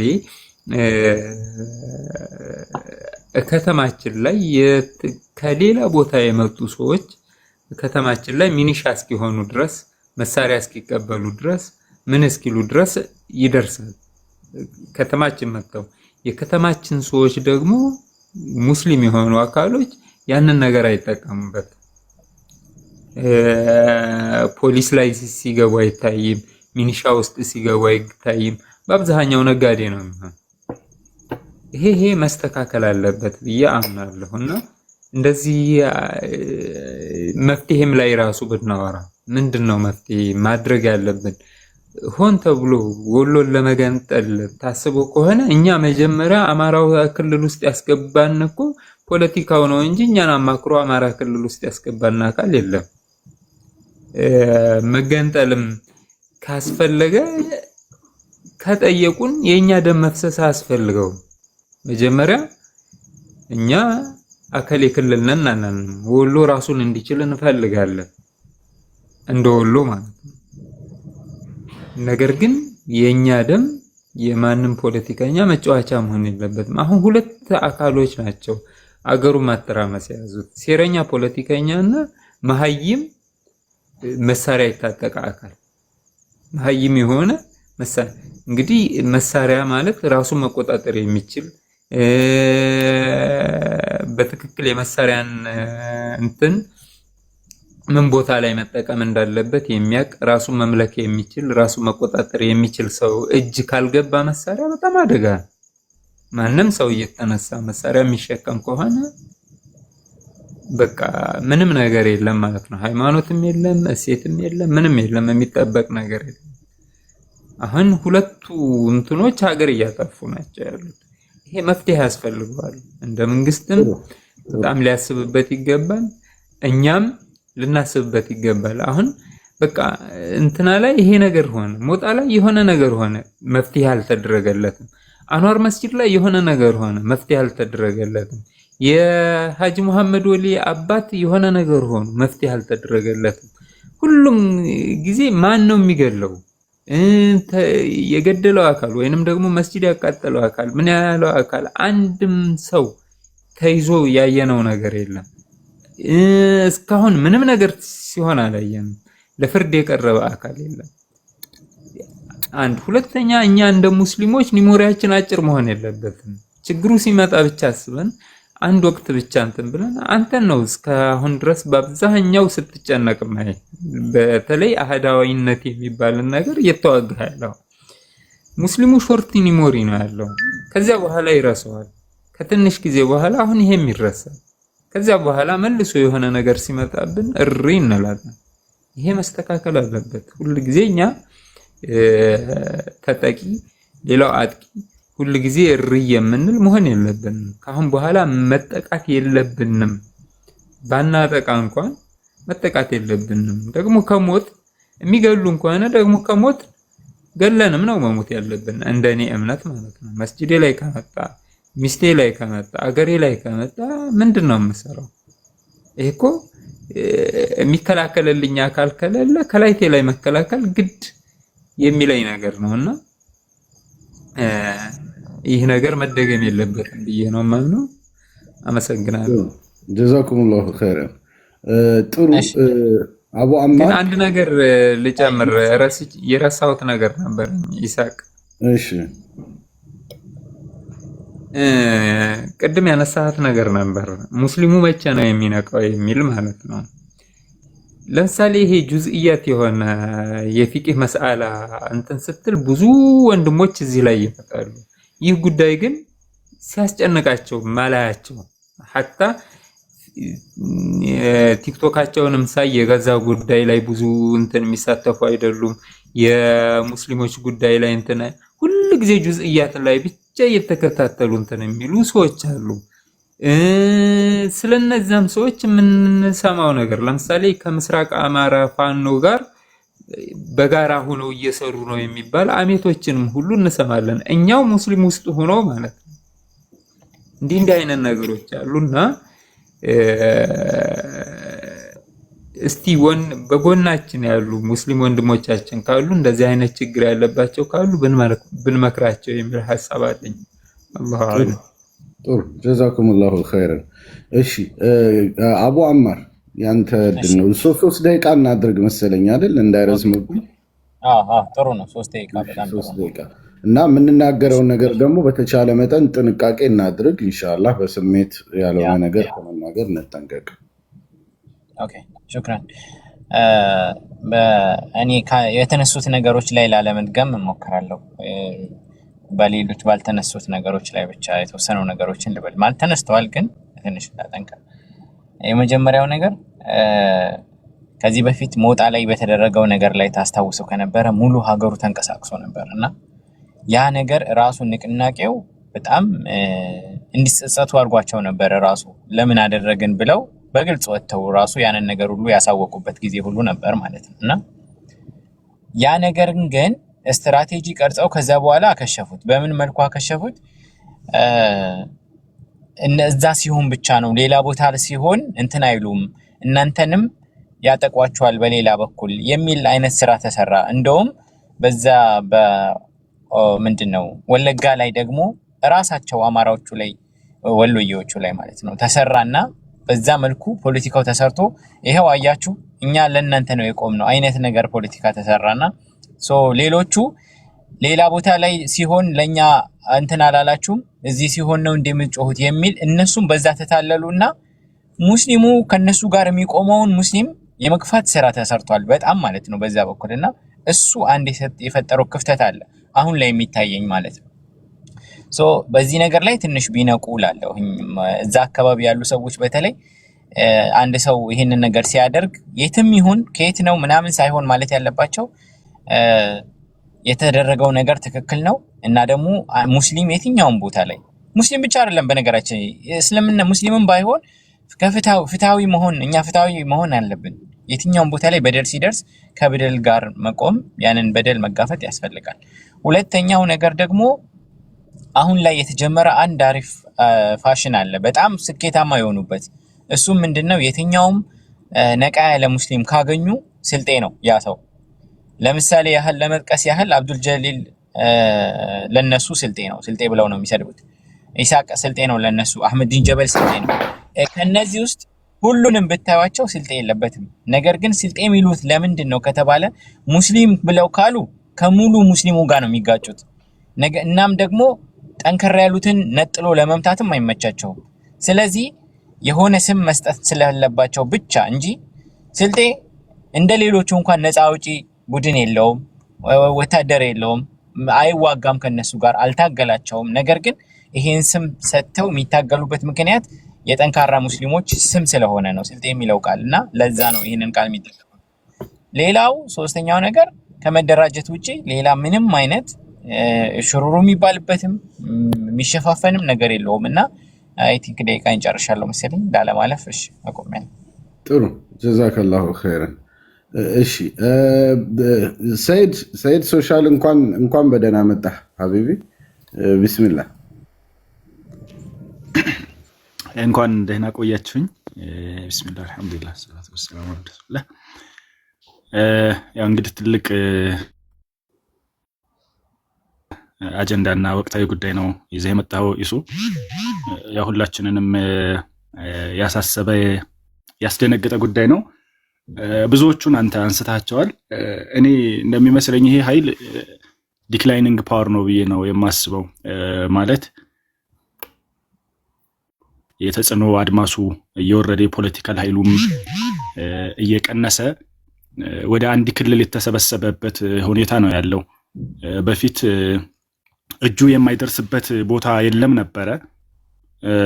አሁን ላይ ግን ተሰብስቦ አማራ ክልል ላይ ከዛም ደግሞ ሲበዛ ወደ ጎጃምና ጎንደር ላይ ተወስኖ ነው ያለው። ሶ ዲክላይኒንግ ፓወር ደግሞ ሁልጊዜም አደገኛ የሆነ ነገር ነው። አብዛኛው ያው እንደምታውቁት ጦርነቶች፣ ግጭቶች የሚከሰቱት በራይዚንግ ፓወር እና በዲክላይኒንግ ፓወር መካከል ነው እንደ አይነት ነገሮች የሚከሰቱት እና ሶ የወረደ ያለ አካል የመጨረሻ የሚጠቀመው ሃርድ ፓወሩን ነው። ሶፍት ፓወሩን አጥቷል ይሄ ኃይል። ፖለቲካል ፕሪቪሌጁን አጥቷል። ኢኮኖሚክ ፓወሩን አጥቷል። ሌሎች በኤዱኬሽን ላይ፣ በባህል፣ በካልቸር እንዲሁም ደግሞ በፕሮፓጋንዳው ሁሉንም ነገር ያለውን ነገር አጥቶ አሁን እጁ ላይ ያለው ሃርድ ፓወር ነው። ጠመንጃና አፈሙዝ ነው ያለው። የመጨረሻ እየወረደ ያለ ኃይል ሊጠቀመው የሚችለው ይሄንን ነው። ሶ ለእያንዳንዱ ነገር ሁሉም ዝግጅት ያስፈልገዋል ማለት ነው። እስከ ዛሬ ድረስ በሶፍት ፓወር ለሚገፉን ነገር ያው ሲታገል ሙስሊሙ ማህበረሰብ ይሁን ሌላውን ማህበረሰብ አሁን ላይ ተገዳዳሪ ኃይል ሆኖ የራሱን አስተዋጽኦ የሚያበረክት ጉልህ ሚና እያለው መጥቷል።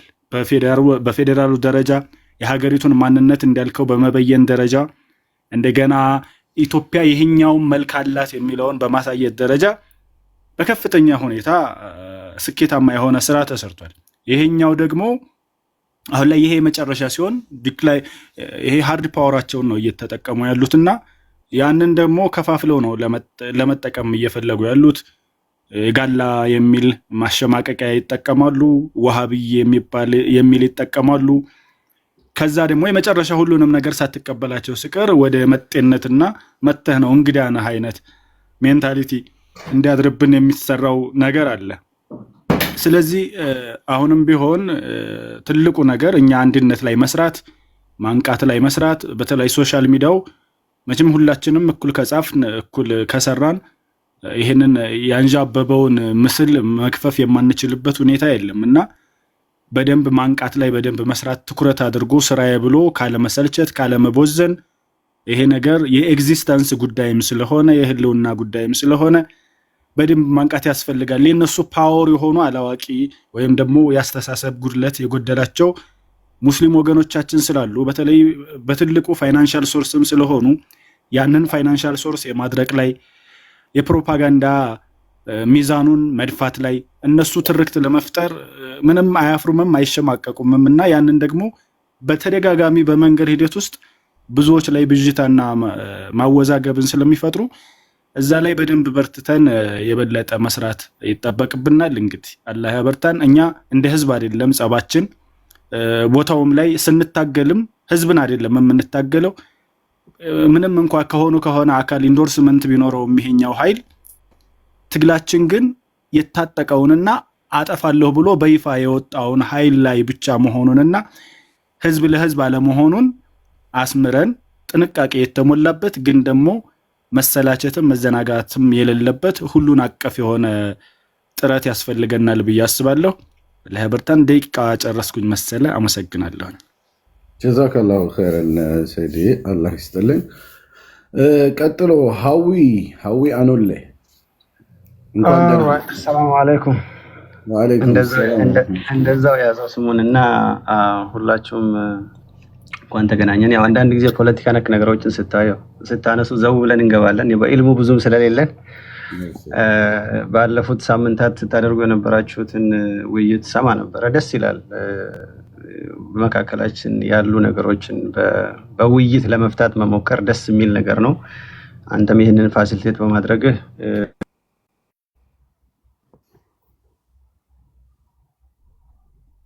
ስልክ ገባበት ይመስለኛል። እንታገሰው።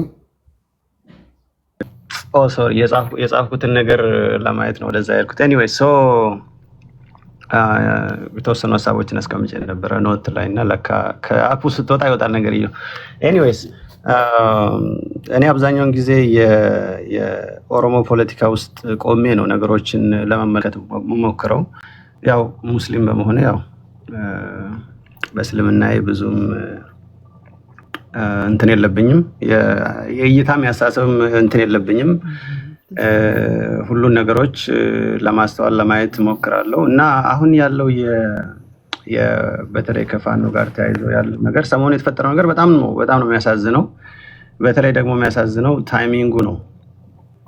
ታይሚንጉ ስል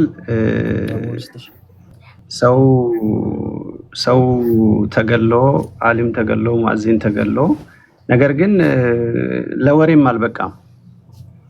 ያው አየሩን የያዘው ነገር ደግሞ ታውቁታላችሁ፣ የኢሬቻ ነገር ነው እና ኢሬቻም በራሱ ክሪቲካሊ ላየው ሰው ለምንድን ነው ይሄ ኢሬቻ ዘንድሮ እንደዚህ የተጋጋለው በደንብ ቢታይ ብዙ ነገር የሚያሳይ ይመስለኛል። እንደምታውቁት ስርዓቱ ያው ሁሉም ሄዶ ስርዓቱን ለአንድ ብሔር ለመስጠት በጣም ብዙ ስለለፋ በዚህ ዓመት ሲሰራ የነበረው ትልቁ ነገር ስርዓቱንና የኦሮሞን ሕዝብ የመነጠል ስራ ነው። እሱ ነገር በደንብ የተሰራ ይመስለኛል እና አብዛኛዎቹ ይህንን መንግስት ይዘው እየሄዱ ያሉ ነገሮች እየተሸረሸሩ በመምጣታቸው በተለይ ደግሞ አት ኢንዲቪዥዋል ሌቭል የሰዎችን ህይወት አፌክት የሚያደርጉ ነገሮች በጣም ስለበዙ የሌጂቲመሲ ጉዳይ ነው መንግስትን እያሳሰበ ያለው በዚህ ሰዓት ማለት ነው።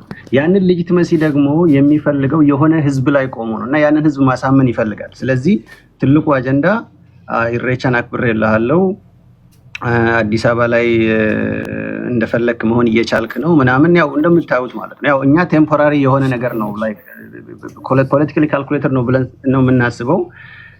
ያም ሆነ ይህ ግን ፋኖ ማለት ባይዘው የሙስሊሙ ጠላት ብቻ ሳይሆን ትልቁ የኦሮሞ ጠላት ነው። ትልቁ እንግዲህ ኢትዮጵያ ውስጥ ያሉት የፖለቲካ ኃይሎች ኦሮሞና አማራ በህዝብ ብዛት ካየነው ፋኖ ደግሞ አብዛኛው ሜምበሮች ያው ከአማራ ክልል የመነጩ ናቸው እና ዋና ጠላታቸው እኛ ነን። እንደተባለው ስልጣን ላይ ያለው ኃይል እውነት ስልጣን የሚያሳስበው የሀገር ጉዳይ የሚያሳስበው ከሆነ በመጀመሪያ ደረጃ ሊጋፈጠው የሚገባው ኃይል ፋኖ የሚባለው ኃይል ነው። በመጀመሪያ ደረጃ ይሄንን ዛሬ ሳይሆን የዛሬ 6 ዓመት 7 ዓመት አብረው ሆኖ አንድን ክልል ሲዋጉም ስንናገረው የነበረው ነገር ነው። ትክክል አይደለም ብለን ስንዋጋ በነበረበት ሰዓት ጄኖሳይድን ፕሮሞት ሲያደርጉ የነበሩት እነዚህ አካላት ናቸው። ኦፊሻሊ ፕሮሞት ሲያደርጉ የነበሩ ዛሬም ያሉ ማለት ነው የምናውቃቸው እና ያው አንዳንድ ጊዜ የደረሰባቸውን ኪሳራ ቅድሞ እንደሚገልጾታል የወደቁበት የፖለቲካ ደረጃ ላይ የደረሱትና ለማንሰራራት እየለፉ ያሉት ራሳቸው ባመጡት ጣጣ ነው። በአቋራጭ እንገናለን ብለው አስበው ነው የከሰሩትና እንደ ቁልፍ ነገር በመጀመሪያ ደረጃ ማንሳት እንፈልገው ነገር ኮንሺየስነስ በጣም ወሳኝ ነው። ኮንሺየስነስ ይሄ ኃይል ማን ነው ምን ነው የሚወክለው የሚለውን ነገር በተለይ አማራ ክልል ያሉ ሙስሊም ወንድሞቻችን በደንብ ሊገነዘቡ ይገባል። ወሎ ላይም ያው ብዥታ አለ የምታውቁት ነገር ነው። ወሎ ለምሳሌ ኦሮሞ አካባቢ ብትሄዱ ፋኖ በዚህ ኃይል በዚህ ልክ አያጠቃም፣ ወደ ደቡብ ወሎና ሰሜን ወሎ እንደሚያጠቃው ማለት ነው። እና ሰዎች አማራነት የተከበረ ማንነት ነው። ከሌላ የሚያስበልጥህም አይደለም የሚያሳንስህም አይደለም። ልክ እንደ ኦሮሞነት እንደ ጉራጌነት ጀስት በቃ አላህ የሆነ ፈጥሮሃል የሆነ ብሔር ነው ዛት ምንም የተለየ ፕሪቪሌጅ የለውም። እና ግን ይሄን ኃይል ለይቶ ምን እንደሆነ መገንዘብ ያስፈልጋል። አደጋ ነው ባይዘ የኢትዮጵያም ህልውናም አደጋ ነው ይሄ ኃይል ባይዘዌ ሞስት ላይክሊ 99% የማይሳካለት ልፋ የተባለ ኃይል ነው ብዬ ነው የማስበው። የኛ ሰው ምን ማድረግ መቻል አለበት? ያው ተደራጅተን እንደ ሙስሊም ተደራጅተ የሆነ እንትን ብለህ ምናምን በዛ ደረጃ ሳይሆን የሀገሪቷን የፖለቲካ አስተላለፍ እያየን ራሱ መራመድ ብንችል ፕላስ ደግሞ አሁን የተፈጠሩ አንዳንድ መልካም ነገሮች አሉ። ለምሳሌ ለመንግስት ቅርበት ያለን በጣም ብዙ ሙስሊም ምሁራን አሉ፣ አሊሞች አሉ፣ መጅሊስ ከቀና ግንኙነት አለው ብዬ አስባለሁ። ያለውን አደጋ በማሳየት ደረጃ ሁሉም የየራሱን ሚና መጫወት አለበት ብዬ አስባለሁ። ሊያመን ይገባል። የትም ቦታ የሚደረግ ትንኮሳ፣ የትም ቦታ የሚደረግ በተለይ ከፋኖ በኩል የሚደረግ ትንኮሳ የሀገሪቷ ሉዓላዊነትም የሀገሪቷ ስልጣን ላይ ያሉ አካላትም አደጋ እንደሆነ ተሰምሮበት ሊኬድበት ይገባል ብዬ ነው የማስበው። ፕላስ ደግሞ ቀና ለአማራ ህዝብ የሚያስቡ ፖለቲከኞች ደግሞ ቀና በዛ ሀገር ውስጥ የሚገባቸውን ድርሻቸውን አግኝተው ሀገሪቷን በጋራ ኢኮሊ ማስተዳደር የሚፈልጉ አካላት ደግሞ ይሄ ኃይል ለነሱም አደጋ እንደሆነ ሐስበው አምነው ለህዝባቸውም አደጋ እንደሆነ አምነው የሞዴሬት ፖለቲክስ የማራመዱ ስራ ላይ ቢገቡ የተሻለ ነው ባይነኝ።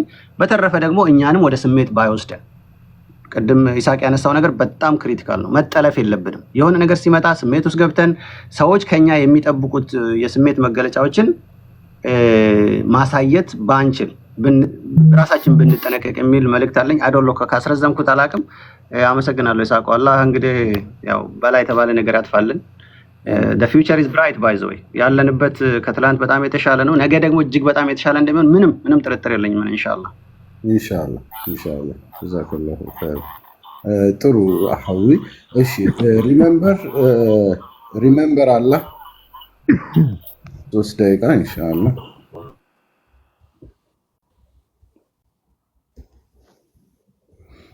ሪሜምበር አላህ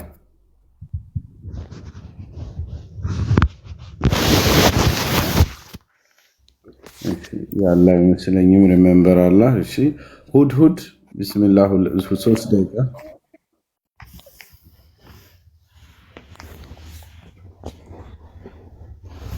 ሁድሁድ ይሰማል?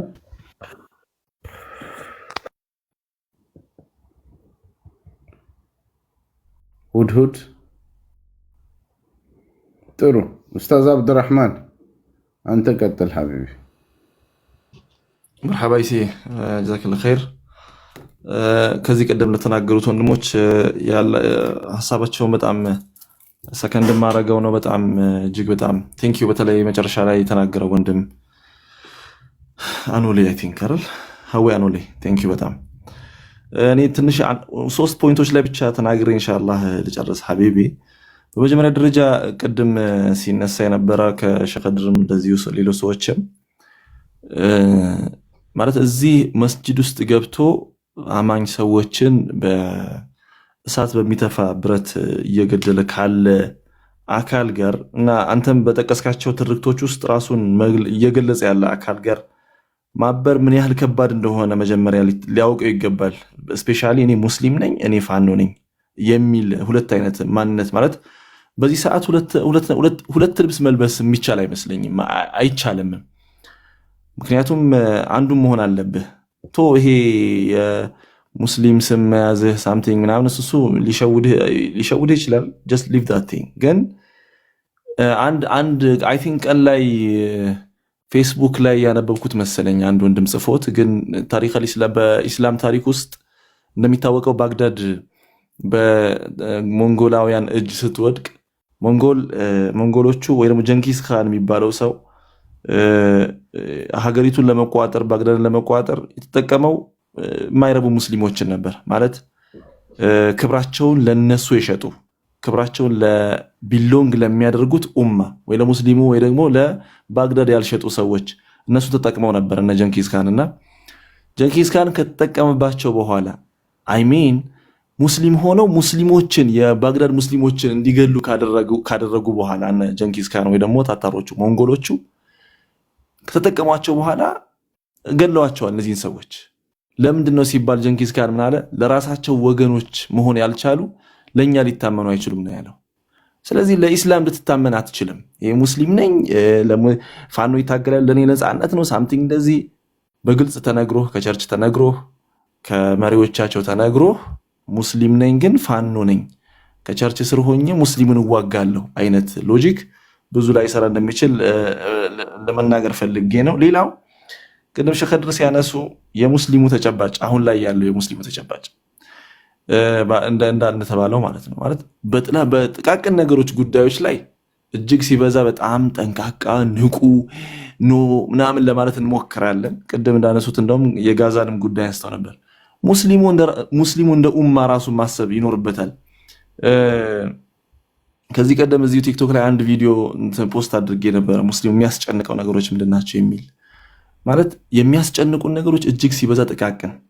ለምሳሌ ባለፈው ያነሳሁት ላይ የሴት ሴት ልጅ ጺም ካወጣች መላጨት አለባት ወይስ የለባትም በሚል መስጂድ ውስጥ ሲጨቃጨቁ የነበሩ ሙስሊሞች አንድ ሞሮካዊ ዓሊም የጻፉት ጽሁፍ ላይ የሻም ሶሪያ አካባቢ የነበሩ ሰዎች ናቸው ይህን ሲያደርጉ ሲጨቃጨቁ የነበረው። ሀገራቸውን ግን ሙስተዕሚሮች ወይ ደግሞ ኮሎኒያሊስቶች እየወረሯቸው እንደነበረ ይናገራሉ። ይሄን ነገር ሲጨቃጨቁ ማለት ነው። የሚያስጨነቀን ነገር በጣም ቤዚክ የሆነ ነገር የደማችን የክብራችን ጉዳይ ሊያሳስበን ሊያስጨንቀን ይገባል ማለት ነው። እና ሌላው ደግሞ ሙስሊም ሀገር ይገዛል አይገዛም የተባለው ጉዳይ ላይ ሙስሊም በደንብ ነው ሀገር ሊገዛ የሚገዛው የሚያስተዳድረው ከሌሎች ኢትዮጵያውያን ጋር ሆኖ ኢትዮጵያን ሀገሩን መገንባት ደሙን ከፍሏል። ከዚህ ቀደም በታሪክም እንደተነገረው እዛ ማነው አንድ የጸሐፊ እንደጻፈው ታስታውሱ ከሆነ የአድዋ ጉዳይ ላይ ሙስሊሙን የሚቀሩ እስኪያድረስ ሙስሊሙ በደንብ ታግሏል፣ ለሀገሩ ከፍሏል፣ አሁንም እየከፈለ ነው፣ ለወደፊት ይከፍላል። ይሄንን ውዳሴ ለማግኘት አይደለም የምናደርገው። ይሄ ለሀገር ያለን ክብር ውዴታ የትም ስለማንሄድ ነው። ሀገራችን ከአፈሯ የተሰራን የበቀልን ሰዎች ስለሆንን ነው እንጂ ይሄንን የሀገር ባለቤትነትን ደግሞ ይሄ ፋኖ የሚሆን የፋኖ አባት የሚሆን ፋኖ የወጣበትም አካባቢ ይሆን አይሰጠንም፣ አይነጥቀንም። ይሄ በግልጽ ሊያውቁት ይገባል። እነሱ አይደሉም ኢትዮጵያዊነትን ሊሰጡም ሊነጥቁም የሚችሉት እና ማለት ነው። ስለዚህ ሀገርን በደንብ እናስተዳድራለን እንገዛለንም ከሌሎች ኢትዮጵያውያን ጋር ሆነን ከናንተም ጋር ሆነን ወንበር ላይ ጠረጴዛ ላይ የምትመጡ ከሆነ ማለት ነው። ይሄንን በግልጽ መታወቅ አለበት። ቅድም ኢሳያስ ተነሳው እንደነበረው ጠቅላይ ሚኒስትሩን ታች ድረስ ማለት ነው የግራኝ አህመድ ልጅ እያሉ ነው የሚያስተምሩት። የግራኝ አህመድ ልጅ እኛ ስለ ጠቅላይ ሚኒስትሩ እምነት የሚመለከተን ጉዳይ የለም፣ አይመለከተኝም። እኔ ሀገሪቱን በደንብ እያሳደጉ ነው ወይስ እየሰራ ነው? ያ ነው የሚመለከተኝ ነገር እንደ አንድ ዜጋ ማለት ነው። እዛ ጉዳይ ላይ ዲስከስ ሊደረግ ይችላል። ካልሆነ ግን በእምነት ይሄ ስንፍና ድክመት ነው። በነገራችን ላይ እንዴ የአንድ ሀገር ላይ ሆነን ሙስሊም ሀገሪቱን መግዛት አይኖርበትም የለበትም።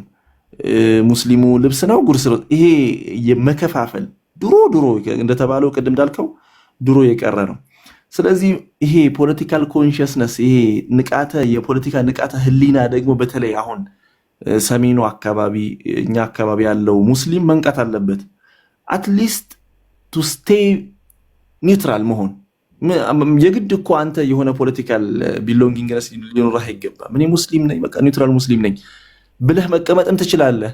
ለምን አንተ እኔ ሙስሊም ፋኖ ነኝ ብለህ የግድ ራስህን ወርጣ ውስጥ ታስገባለህ? ይሄ አንዳንዴ በጣም የሚያስገምትም ሙስሊሞችን ጭምር ሲገደሉ አፍህን አውጥተህ ሙስሊም ወንድሞች የተገደሉ ኖ መገደል የለባቸውም ብቻ አይደለም አንተ መሳሪያ በያዝክበት ስብስብ ውስጥ ጥይት ተኩሶ ሙስሊሞች ሲገደሉ ማየት ከዚህ በላይ አይ ዶንት ኖ እንግዲህ የበታችነት ያለ አይመስለኝም። እና ከፍ እያልክ ሳይሆን ነገ እንደ ጀንኪስ ካህን አንተንም ልክ ሲጨርሱ ሚሽናቸውን ይረሽኑሃል። አንተ ለገዛ ዘመዶችህ ያልሆንክ ለኛ አትሆንም ይሉሃል። እንደ እርኩስም ይመለከቱሃል። የነካህ የጨበጣቸውን እጃቸውንም በጠበል ሊታጠቡት ይችላሉና ቴክ ኬር በተለይ ሙስሊሞች እላለሁኝ። ሐቢቢ ጀዛከላሁ ኸይር። ጀዛከላሁ ኸይረን። አሉሻ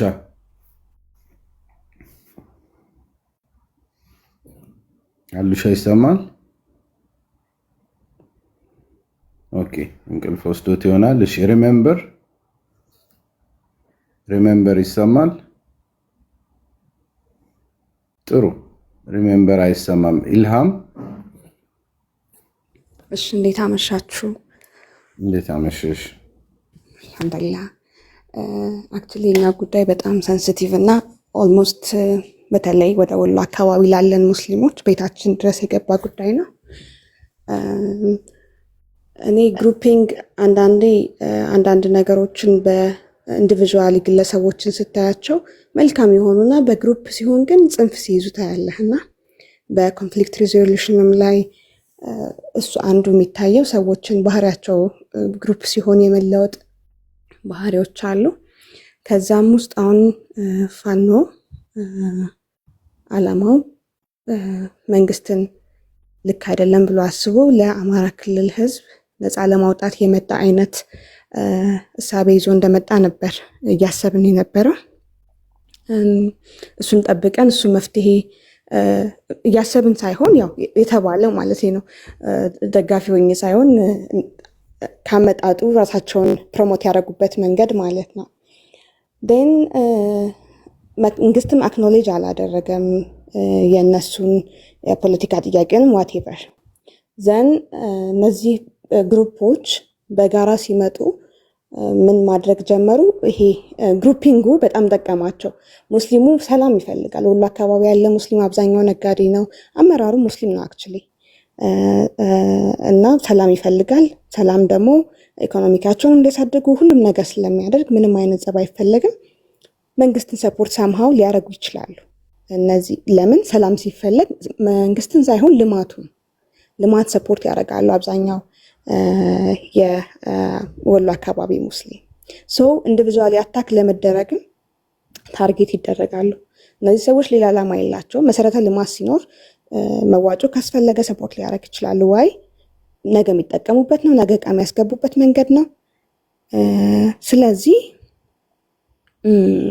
ያ ሲሆን ጠላት አድርገው ያዟቸው ማለት ነው። ግን የትኛውም መንግስት ቢሆን የትኛውም እንትን ቢሆን ሰውን ሰፖርት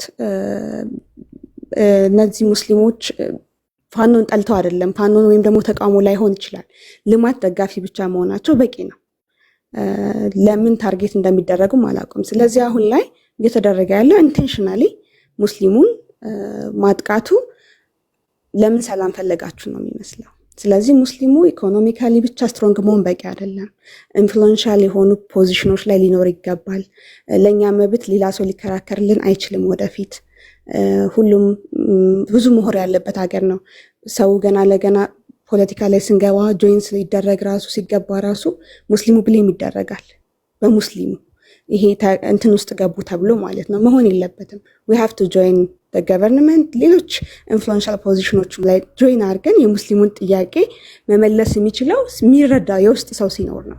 አዘርዋይዝ የእኛን ጥያቄ እንዲመልስ የምንጠብቀው ሰው የሙስሊም ጠል የሆነ ማህበረሰብ አባል ሆኖ የግድ ግሩፕ ሃይማኖት መሆን አይጠበቅበትም። ዋቴቨር አንደርስታንድ ራሱ አለማድረጉ በቂ ነው ብዬ አስባለሁ። እና ስለዚህ ጆይን እንድናደርግ ማብቃቱ ከጀርባ ሆኖ ማብቃቱ እንኳን ቢቀር ብቁ ነኝ ብሎ ጆይን እያደረገ ያለን ሰው ማጣጣሉ ከሙስሊሙም ሳይድ ራሱ ቢቀር ብዬ አስባለሁ።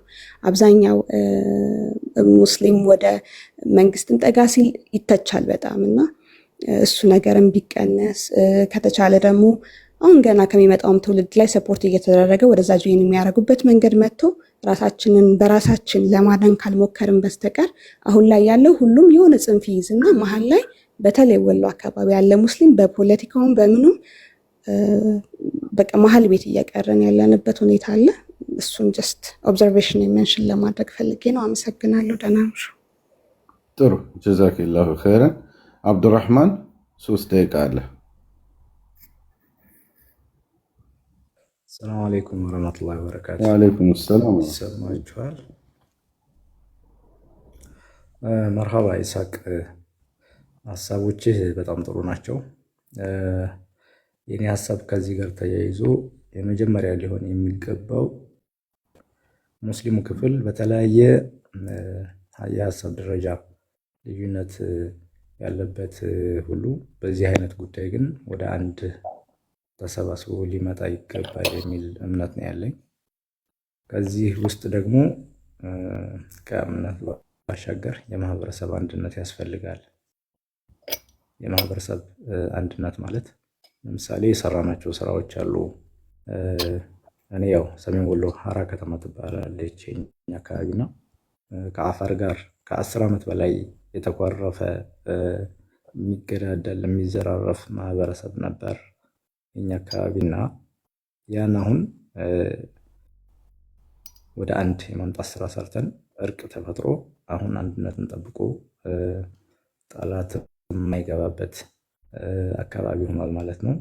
ከዚህ በተጨማሪ ጉራ ወርቄ ሀብሮ ወረዳ ደግሞ ሰዶማ፣ በሐራ በኩል ድሬ ሮቃ፣ ጭፍራ እነዚህን አንድ በማድረግ በእምነቱም በተለያየ ሁኔታም ስብስብ ተፈጥሮ ራሱን የሚጠብቅበት ሁኔታ ተፈጥሯልና ሁሉም በዚህ ጉዳይ ላይ ሙስሊሙ በተለይ ጥሩ አመለካከት ተቀርጾለት ስለዚህ ቡድን ጥፋተኝነት ተገልጾለት እውነቱ ገብቶት አንድ የሚሆንበት ሂደት እንዲፈጠር የሚል ሀሳብ አለ ማለት ነው። ከዚህ በተጨማሪ ደግሞ ምንም ይሁን ምን መጠጠቅ አለበት መንግስት ያወቀው ትጥቅ ማለት ነው ታጥቆ ራሱን መከላከል መቻል አለበት። ለዚህም እንቅስቃሴ ያስፈልጋል የሚል ሀሳብ አለኝ። አመሰግናለሁ።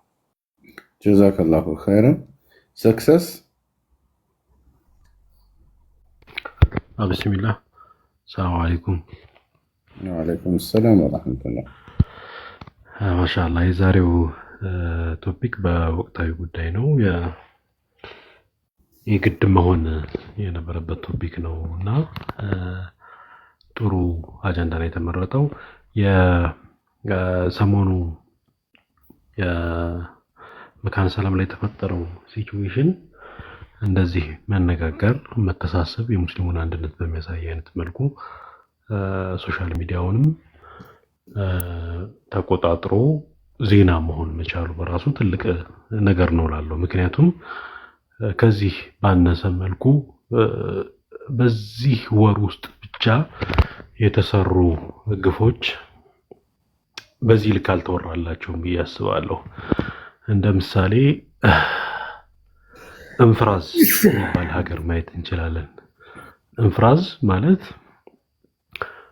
ከባህር ዳር ኦልሞስት ከ100 ኪሎ ሜትር የማይርቅ ነገር ግን የተጨፈጨፉት ሰዎችን ስንመለከት ደግሞ ኢማሞች፣ መሻይኾች፣ ደረሶች ያሉበት ሐሪማ ቂራአ የሚቀርብበት ሐሪማ ሙሉ ለሙሉ የተፈናቀለበት በአብዛኛው ፖፑሌሽን የሚኖርበት የከተማው ማህበረሰብ እንፍራዝ የሚባል አካባቢ ከእንደገና ከዛም ጊዜ ሰፋ ረዘም ምናልባት ሊሆን ይችላል ጭልጋ የሚባል አካባቢ በጣም ብዙ ቦታዎች መጥቀስ እንችላለን። በዚህ ታጣቂ ቡድን የተሰሩ ግፎች ማለት ነው።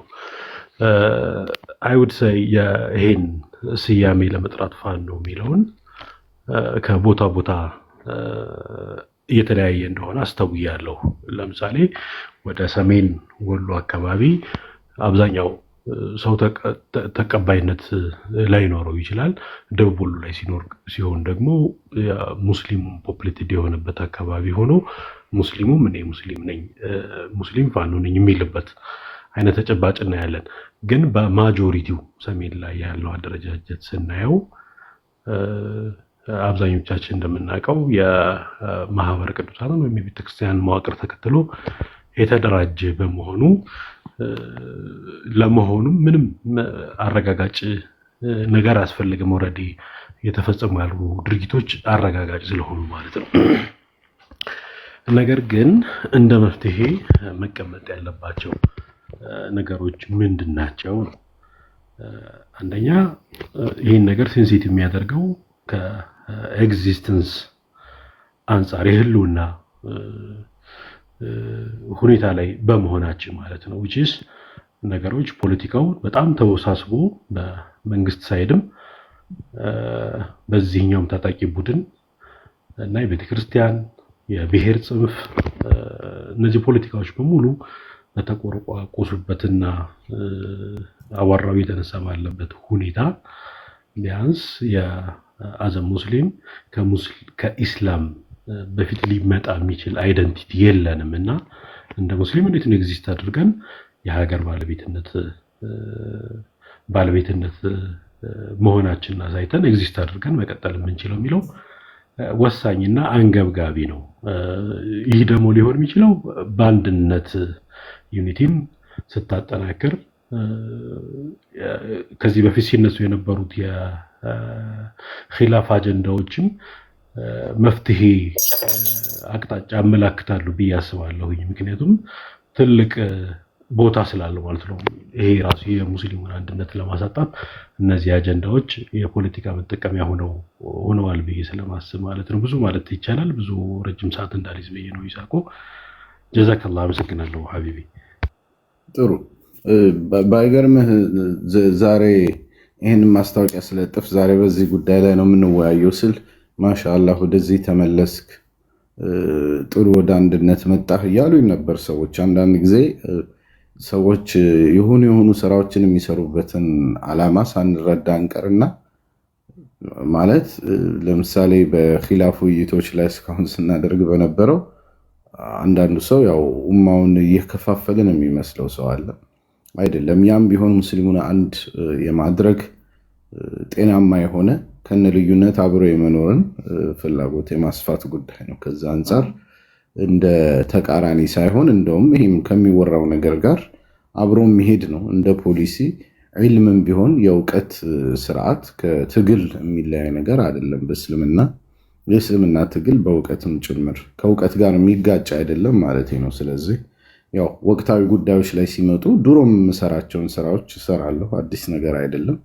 ዛሬ የጀመርኩት ነገር የለም። በፊት የምሰራቸው የነበሩትን አሁንም በተወሰነ መልኩ በቻልኩት መልኩ እሰራለሁ። ከዛ ውጭ ደግሞ አዲስ የፈትዋ አምባገነንነት የሚለው ፕሮጀክቱም እንዳለ ሆኖ ማለት ነው። ስለዚህ ሁለቱን እንዴት አድርገው ሰዎች የሚጋጭ ነገር አድርገው እንደሚያዋቸው አይገባኝም። ሁለቱም የሚጋጩ አይደሉም። ያም ፕሮጀክት እንደውም ከሙስሊሙ አንድነት ጋር የተገናኘ ነው። ከነ ልዩነታችን መግባባት፣ መዋደድ፣ ለአንድ ዓላማ መስራት እንችላለን። የግድ አንድ አይነት አቋም መያዝ የለብንም በሚል ቅኝት ላይ የሚሰራ ውይይት ስለሆነ ኢንሻአላህ እነሱ ውይይቶች ይቀጥላሉ። ኖርማሊ በሳምንት 3 ቀን እያደረግን በሳምንት 3 ቀን ሰኞ፣ ሮብ፣ ዓርብ እያደረግን በሰፊው የመሄድ እቅድ ነው ያለው ኢንሻአላህ። እሱም አብሮ የሚሄድ ነገር ነው ብዬ አስባለሁ። ዛሬ በጣም ትንሽ ደከም ስላለኝ ረጅም ሰዓት መቆየት አልችልም። አይታችሁ ከሆነ በጣም እንቅልፍ እያዳፋኝ ነው። ትላንት አልተኛሁም እና ከዛ አንጻር ከዚህ በላይ መቆየት አልችልም። 2 ሰዓት ተኩል አካባቢ ቆይተናል። አላህ ይስጥልን። እዚህ ወጣችሁ ሀሳብ በመስጠት ከታችን በመሆን በኮሜንቶቻችሁ እንትን በማድረግ ሞዴሬተሮችም ከታቸው ናቸው በማሰናበር እነ ቶራ ቦራ እነ ፎዙ ሁላችሁም አላህ ይስጥልኝ፣ እጅግ በጣም አመሰግናለሁ።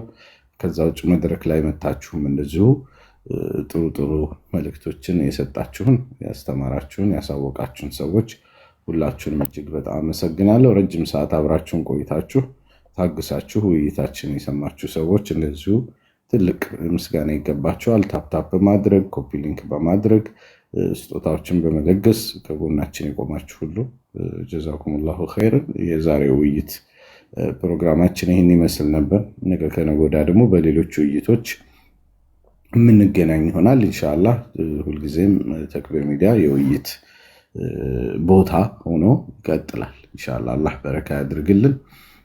ኡስታዝ አብዱራህማን እንደው ዱዓ ብታድርግ ኸይር ይመስለኛል ከመዝጋቴ በፊት። ይሳቁ ቅድም አሁን በውይይቱ ላይ ባነሳው ሀሳብ እንደው የመዝጊያም የአደራ አይነት ንግግር ለመናገር ምክንያቱም አሁን ላለንበት ተጨባጭ በፍጹም ይሄ ውይይት አጠናካሪ እንጂ ከፋፋይ በፍጹም እንዳልሆነ ሊሰመርበት ይገባልና ይሳቆ ምንም የትኛውም አይነት ቀስትና ጦር ቢወረወርብህ አደራ ይሄን ውይይት ለማቋረጥ ወይም ደግሞ ወደኋላ ለማለት ባክህን እንዳታስብ እንዳትሞክር ለማለት ነው። ሐቢቢ በጣም አመሰግናለሁ። ጀዛከላሁ ኸይር። ኡስታዝ አብዱራህማን እስቲ በዱዓ አትሸኘንም ሐቢቢ? ኸይር። ቢስሚላሂር ረህማኒር ረሂም። ጀዛከላሁ ኸይር ወንድም ይስሐቅ ባረከላሁ ፊክ ለዚህ ጥሩ ውይይት ጀዛከላሁ ኸይር። ቢስሚላሂር ረህማኒር ረሂም አልሐምዱሊላህ ወሰላቱ ወሰላሙ ዐላ ረሱሊላህ ሰለላሁ ዐለይሂ ወሰለም ረበና አቲና ፊድ ዱንያ ሐሰነ ወፊል አኺረቲ ሐሰነ ወቂና ዐዛበን ናር ربنا لا تزغ قلوبنا بعد إذ هديتنا وهب لنا من لدنك رحمة إنك أنت الوهاب اللهم أعز الإسلام والمسلمين وأذل الشرك والمشركين ودمر أعداءك أعداء الدين يا رب العالمين اللهم احقن دماء المسلمين في مشارق الأرض ومغاربها رب العالمين وفي بلدنا وفي غزتنا العزة يا رب العالمين صلى الله وسلم على سيدنا محمد وعلى آله وصحبه أجمعين السلام عليكم ورحمة الله. وعليكم السلام ورحمة الله. اللهم صل على محمد وعلى آل محمد كما صليت على إبراهيم وعلى آل إبراهيم وبارك على محمد وعلى